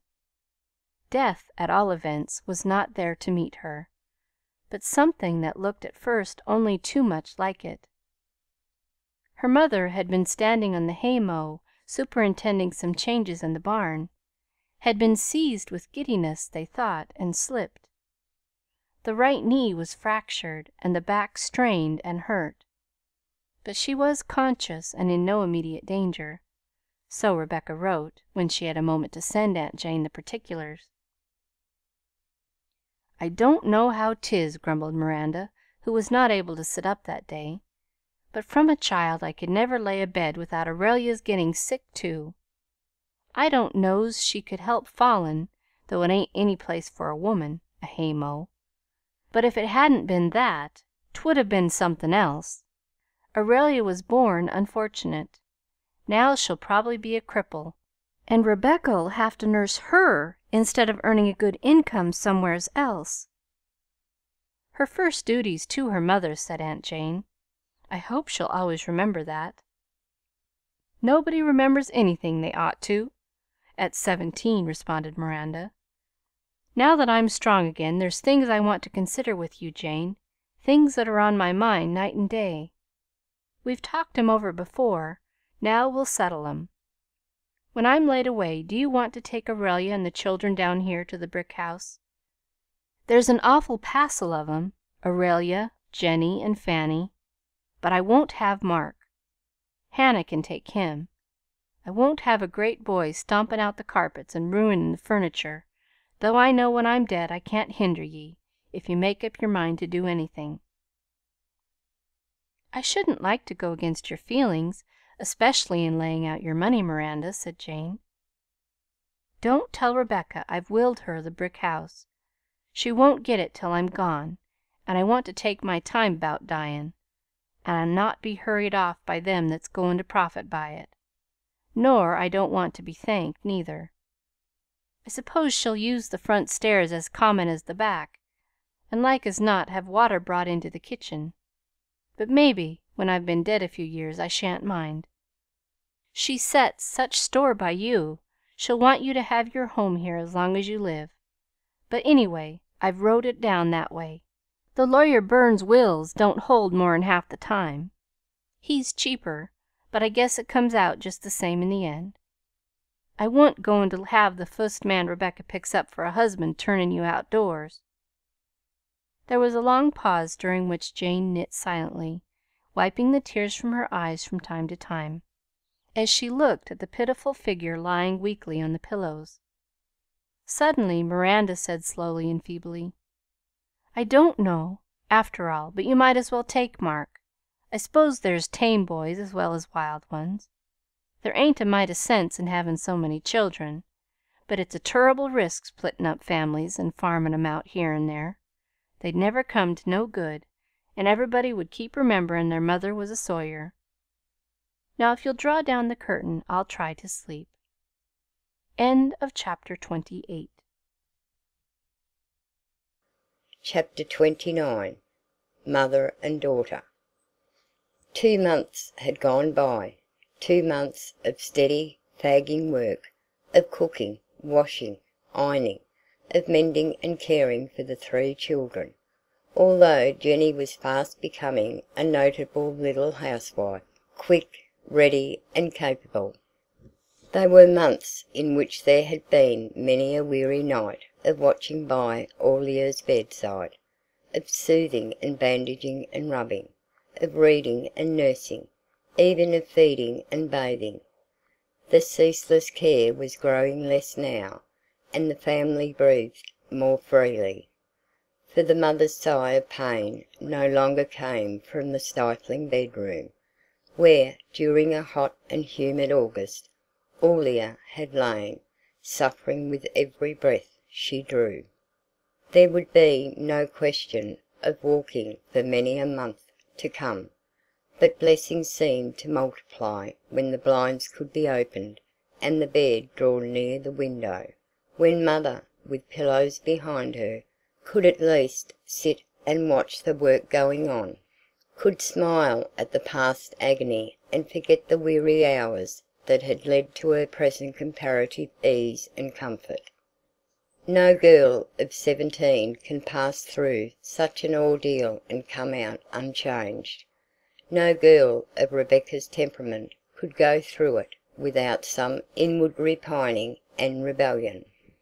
She was doing tasks in which she could not be fully happy, heavy and trying tasks, which perhaps she could never do with complete success or satisfaction, and like promise of nectar to thirsty lips, was the vision of joy she had had to put aside for the performance of dull daily duty.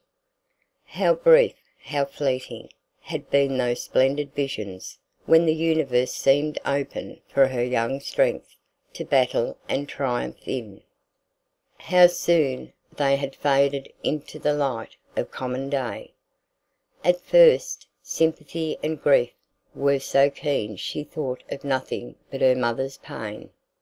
No consciousness of self interposed between her and her filial service. Then, as the weeks passed, little blighted hopes began to stir and ache in her breast. Defeated ambitions raised their heads as if to sting her. Unattainable delights teased her by their very nearness, by the narrow line of separation that lay between her and their realization. It is easy for the moment to tread the narrow way, looking neither to the right nor left, upborne by the sense of right doing, but that first joy of self-denial, the joy that is like fire in the blood, dies away. The path seems drearier, and the footsteps falter. Such a time came to Rebecca, and her bright spirit flagged when the letter was received saying that her position in Augusta had been filled. There was a mutinous leap of the heart then, a beating of wings against the door of the cage, a longing for the freedom of the big world outside. It was the stirring of the powers within her, though she called it by no such grand name. She felt as if the wind of destiny were blowing her flame hither and thither, burning, consuming her, but kindling nothing. All this meant one stormy night in her little room at Sunnybrook.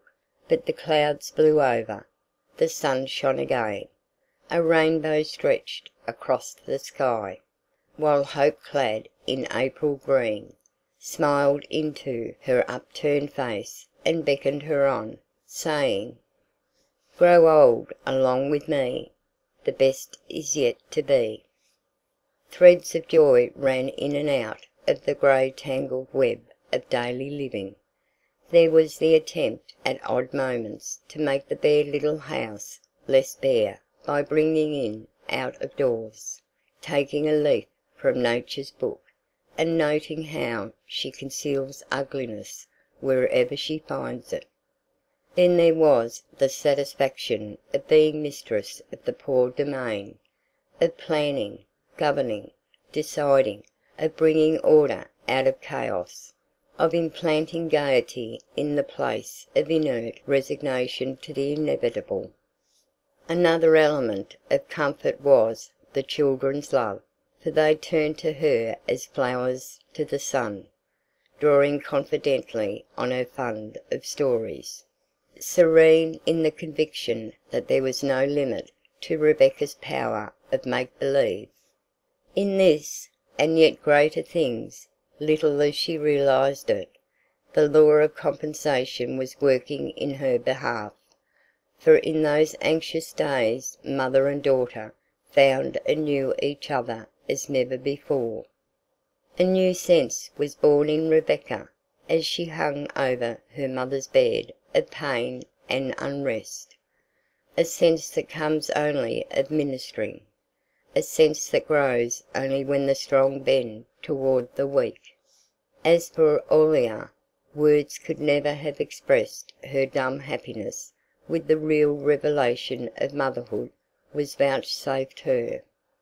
In all the earlier years, when her babies were young, carking cares and anxiety darkened the fireside with their brooding wings.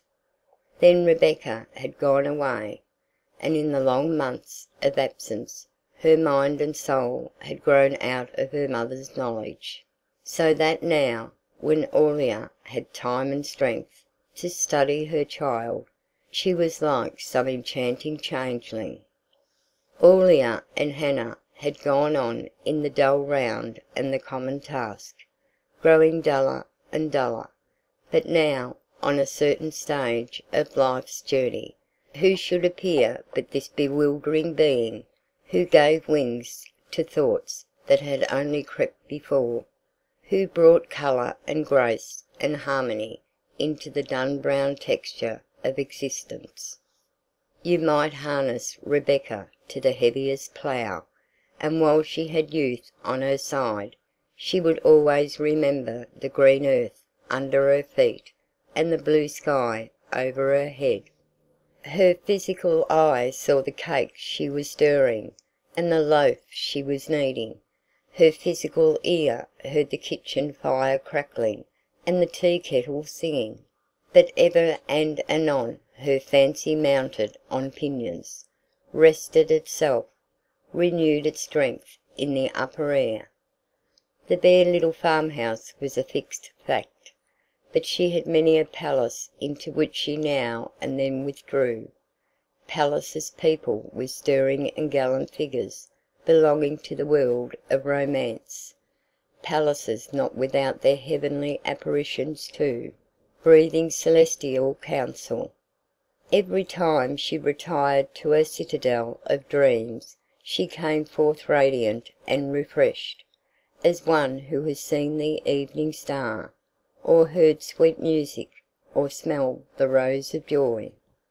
Aurelia could have understood the feeling of a narrow-minded and conventional hen who has brought a strange, intrepid duckling into the world, but her situation was still more wonderful, for she could only compare her sensations to those of some quiet brown Dorking who has brooded an ordinary egg and hatched a bird of paradise. Such an idea had crossed her mind more than once during the past fortnight, and it flashed to and fro this mellow October morning when Rebecca came into the room with her arms full of goldenrod and flaming autumn leaves. "Just a hint of the fall styles, mother," she said, slipping the stem of a gorgeous red and yellow sapling between the mattress and the foot of the bed. This was leaning over the pool, and I was afraid it would be vain if I left it there too long, looking at its beautiful reflection, so I took it away from danger. Isn't it wonderful? How I wish I could carry one to poor Aunt Miranda today. There's never a flower in the brick house when I'm away." It was a marvellous morning. The sun had climbed into a world that held in remembrance only a succession of golden days and starlit nights. The air was fragrant with ripening fruit, and there was a mad little bird on a tree outside the door, nearly bursting his throat with joy of living. He had forgotten that summer was over, that winter must ever come, and who could think of cold winds, bare boughs, or frozen streams on such a day? A painted moth came in at the open window and settled on the tuft of brilliant leaves. Aurelia heard the bird, and looked from the beauty of the glowing bush to her tall, splendid daughter, standing like young spring, with golden autumn in her arms. Then suddenly she covered her eyes and cried, "I can't bear it! Here I lie chained to this bed, interfering with everything you want to do. It's all wasted, all my saving and doing without, all your hard study, all Mirandy's outlay, everything that we thought was going to be the making of you." "Mother, mother, don't talk so! Don't think so!" exclaimed Rebecca, sitting down impetuously on the floor by the bed and dropping the goldenrod by her side. "Why, mother, I'm only a little past 17.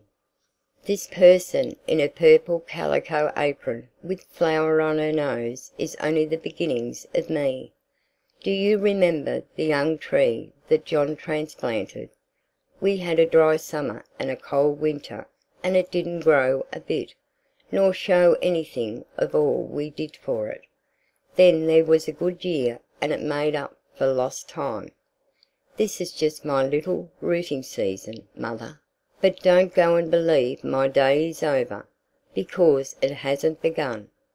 The old maple by the well that's in its 100th year, and new leaves this summer, so there must be hope for me at 17. "You can put a brave face on it," sobbed Aurelia, "but you can't deceive me. You've lost your place. You'll never see your friends here, and you're nothing but a drudge." "I look like a drudge," said Rebecca mysteriously, with laughing eyes. "But I really am a princess. You mustn't tell, but this is only a disguise. I wear it for reasons of state. The king and queen who are at present occupying my throne are very old and tottering, and are going to abdicate shortly in my favour. Isn't it rather a small kingdom, I suppose, as kingdoms go, so there isn't much struggle for it in royal circles, and you mustn't expect to see a golden throne set with jewels. It will probably be only of ivory, with a nice screen of peacock feathers for a background, but you shall have a comfortable chair very near it, with quantities of slaves to do what they call in novels your lightest bidding." Aurelia smiled in spite of herself, and though not perhaps wholly deceived, she was comforted. "I only hope you won't have to wait too long for your thrones and your kingdoms, Rebecca," she said, "and that I shall have a sight of them before I die. But life looks very hard and rough to me. What with your Aunt Miranda, a cripple at the brick house, me another here at the farm, you tied hand and foot, first with one and then with the other, to say nothing of Jenny and Fanny and Mark. You've got something of your father's happy disposition, or it would weigh on as it does on me." "Why, mother!" cried Rebecca, clasping her knees with her hands. "Why, mother, it's enough joy just to be here in the world on a day like this, to have the chance of seeing, feeling, doing, becoming. When you were 17, mother, wasn't it good just to be alive? You haven't forgotten?" "No," said Aurelia, "but I wasn't so much alive as you are. Never in the world." "I often think," Rebecca continued, walking to the window and looking out at the trees, "I often think how dreadful it would be if I were not here at all. If Hannah had come, and then, instead of me, John and Jenny and Fanny and the others. But no Rebecca, never any Rebecca. To be alive makes up for everything. There ought to be fears in my heart, but there aren't. Something stronger sweeps them out, something like a wind. Oh, see! There is Will driving up the lane, mother, and he ought to have a letter from the brick house."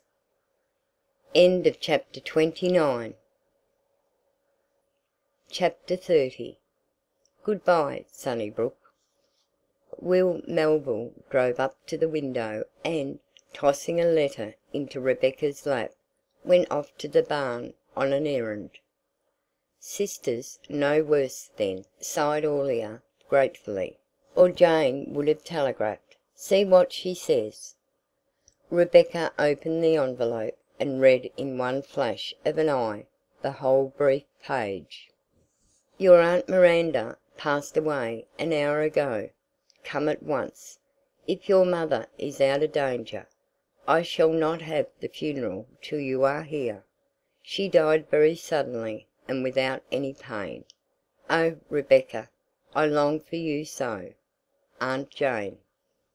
The force of habit was too strong, and even in the hour of death Jane had remembered that a telegram was 25 cents, and that Aurelia would have to pay half a dollar for its delivery.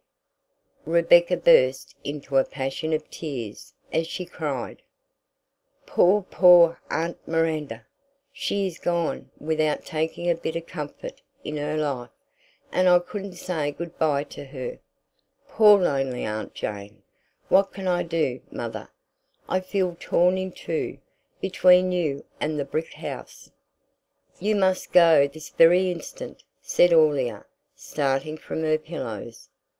"If I was to die while you were away, I would say the very same thing. Your aunts have done everything in the world for you, more than I've ever been able to do, and it is your turn to pay back some of their kindness, and show your gratitude. The doctor says I've turned the corner, and I feel I have. Jenny can make out somehow, if Hannah'll come over once a day." "But, mother, I can't go. Who'll turn you in bed?" exclaimed Rebecca, walking the floor and wringing her hands distractedly. "It don't make any difference if I don't get turned," replied Aurelia stoically. "If a woman of my age and the mother of a family hasn't got sense enough not to slip off haymows, she'd ought to suffer. Go put on your black dress and pack your bag. I'd give a good deal if I was able to go to my sister's funeral and prove that I've forgotten and forgiven all she said when I was married." Her acts were softer and her words, Mirandy's were, "and she's made up to you for all she ever sinned against me and your father. And oh, Rebecca," she continued with quivering voice, "I remember so well when we were little girls together, and she took such pride in curling my hair, and another time, when we were grown up, she lent me her best blue muslin. It was when your father had asked me to lead the grand march with him at the Christmas dance, and I found out afterwards she thought he'd intended to ask her." Here Aurelia broke down and wept bitterly, for the recollection of the past had softened her heart and brought the comforting tears even more effectually than the news of her sister's death. There was only an hour for preparation. Will would drive Rebecca to Temperance and send Jenny back from school. He volunteered also to engage a woman to sleep at the farm in case Mrs. Randall should be worse at any time in the night. Rebecca flew down over the hill to get a last pail of spring water, and as she lifted the bucket from the crystal depths and looked out over the glowing beauty of the autumn landscape, she saw a company of surveyors with their instruments making calculations and laying lines that apparently crossed Sunnybrook at the favourite spot where Mirror Pool lay clear and placid, the yellow leaves on its surface no yellower than its sparkling sands. She caught her breath. The time has come, she thought.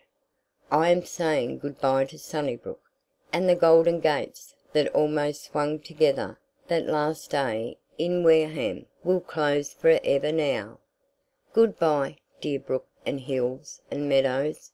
You are going to see life too, so we must be hopeful and say to one another, grow old along with me. The best is yet to be. Will Melville had seen the surveyors too, and had heard in the Temperance post office that morning the probable sum that Mrs. Randall would receive from the railway company. He was in good spirits at his own improved prospects, for his farm was so placed that its value could be only increased by the new road. He was also relieved in mind that his wife's family would no longer be in dire poverty directly at his doorstep, so to speak. John could now be hurried forward and forced into the position of head of the family several years sooner than had been anticipated. So Hannah's husband was obliged to exercise great self-control, or he would have whistled while he was driving Rebecca to the Temperance station. He could not understand her sad face or the tears that rolled silently down her cheeks from time to time, for Hannah had always represented her Aunt Miranda as an irascible, parsimonious old woman, who would be no loss to the world whenever she should elect to disappear from it. "Cheer up, Becky," he said, as he left her at the depot. "You'll find your mother sitting up when you come back, and the next thing you know the whole family'll be moving to some nice little house wherever your work is. Things will never be so bad again as they have been this last year. That's what Hannah and I think." And he drove away to tell his wife the news. Adam Ladd was in the station, and came up to Rebecca instantly, as she entered the door, looking very unlike her bright self. "The Princess is sad this morning," he said, taking her hand. "Aladdin must rub the magic lamp, then the slave will appear, and these tears be dried in a trice." He spoke lightly, for he thought her trouble was something connected with affairs at Sunnybrook, and that he could soon bring the smiles by telling her that the farm was sold and that her mother was to receive a handsome price in return. He meant to remind her too, that though she must leave the home of her youth, it was too remote a place to be a proper dwelling either for herself or for her lonely mother and the 3 younger children. He could hear her say as plainly as if it were yesterday, "I don't think one ever forgets the spot where one lived as a child." He could see the quaint little figure sitting on the piazza at North Riverboro, and watch it disappear in the lilac bushes, when he gave the memorable order for 300 cakes of rose red and snow white soap. A word or two soon told him that her grief was of another sort, and her mood was so absent, so sensitive and tearful, that he could only assure her of his sympathy and beg that he might come soon to the brick house to see with his own eyes how she was faring. Adam thought, when he had put her on the train, and taken his leave, that Rebecca was, in her sad dignity and gravity, more beautiful than he had ever seen her, all beautiful and all womanly. But in that moment's speech with her he had looked into her eyes, and they were still those of a child. There was no knowledge of the world in their shining depths, no experience of men or women, no passion, nor comprehension of it. He turned from the little country station to walk in the woods by the wayside until his own train should be leaving, and from time to time he threw himself under a tree to think and dream and look at the glory of the foliage. He had brought a new copy of the Arabian Nights for Rebecca, wishing to replace the well-worn old one that had been the delight of her girlhood. But meeting her at such an inauspicious time, he had absently carried it away with him. He turned the pages idly until he came to the story of Aladdin and the wonderful lamp, and presently, in spite of his 34 years, the old tale held him spellbound, as it did in the days when he first read it as a boy. But there were certain paragraphs that especially caught his eye and arrested his attention, paragraphs that he read and reread, finding in them he knew not what secret delight and significance. There were the quaintly turned phrases describing the effect on the once poor Aladdin of his wonderful riches, and those descanting upon the beauty and charm of the Sultan's daughter, the Princess Badr al Buddoor. Not only those who knew Aladdin when he played in the streets like a vagabond did not know him again; those who had seen him but a little while before hardly knew him, so much were his features altered, such were the effects of the lamp, as to procure by degrees to those who possessed it, perfections agreeable to the rank the right use of it advanced them to. The Princess was the most beautiful brunette in the world. Her eyes were large, lively, and sparkling, her looks sweet and modest, her nose was of a just proportion, and without a fault, her mouth small, her lips of a vermilion red, and charmingly agreeable symmetry. In a word, all the features of her face were perfectly regular. It is not therefore surprising that Aladdin, who had never seen, and was a stranger to, so many charms, was dazzled. With all these perfections, the Princess had so delicate a shape, so majestic an air, that the sight of her was sufficient to inspire respect. "Adorable Princess," said Aladdin to her, accosting her and saluting her respectfully, "if I have the misfortune to have displeased you by my boldness in aspiring to the possession of so lovely a creature, I must tell you that you ought to blame your bright eyes and charms, not me." "Prince," answered the Princess, "it is enough for me to have seen you, to tell you that I obey without reluctance."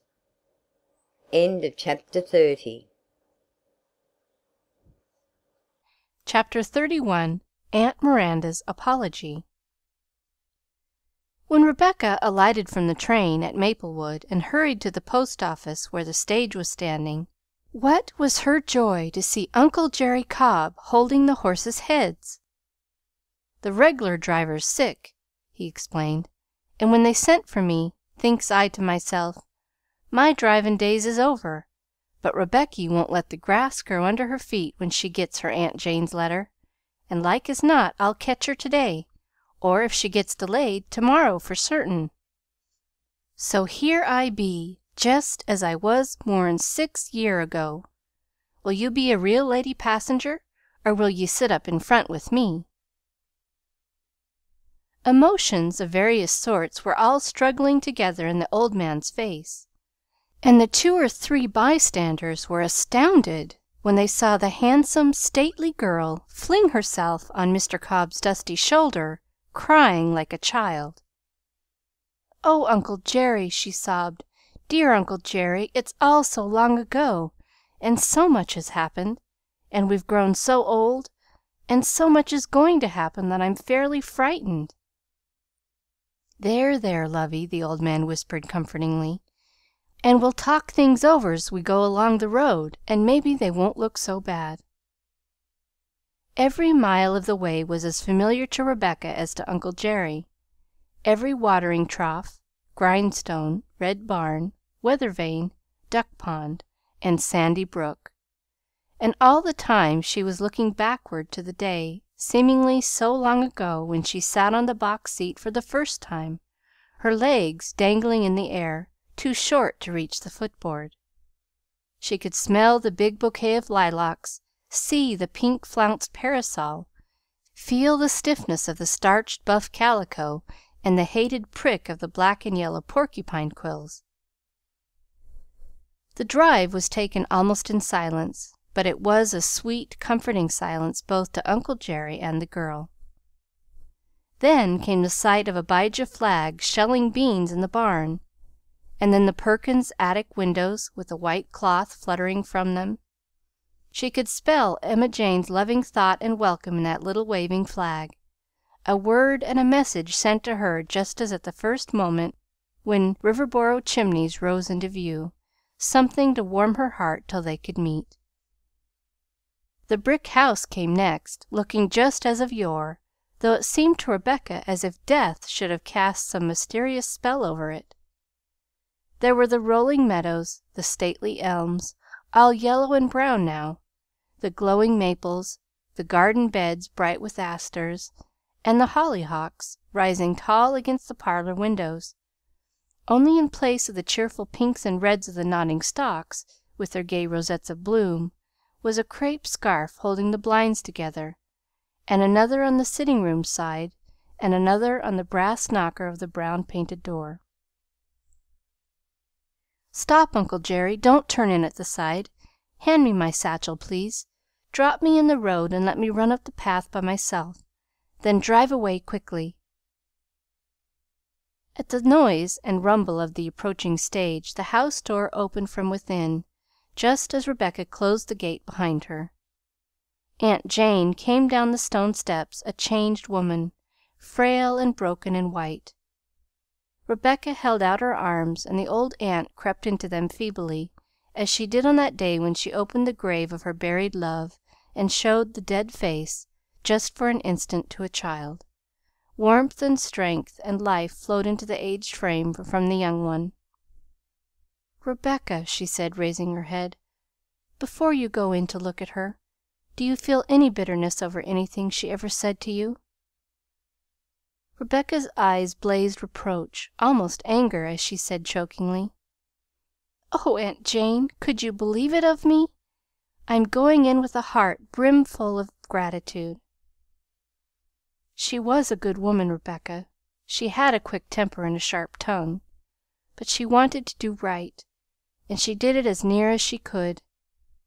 She never said so, but I'm sure she was sorry for every hard word she spoke to you. She didn't take 'em back in life, but she acted so to you'd know her feeling when she was gone."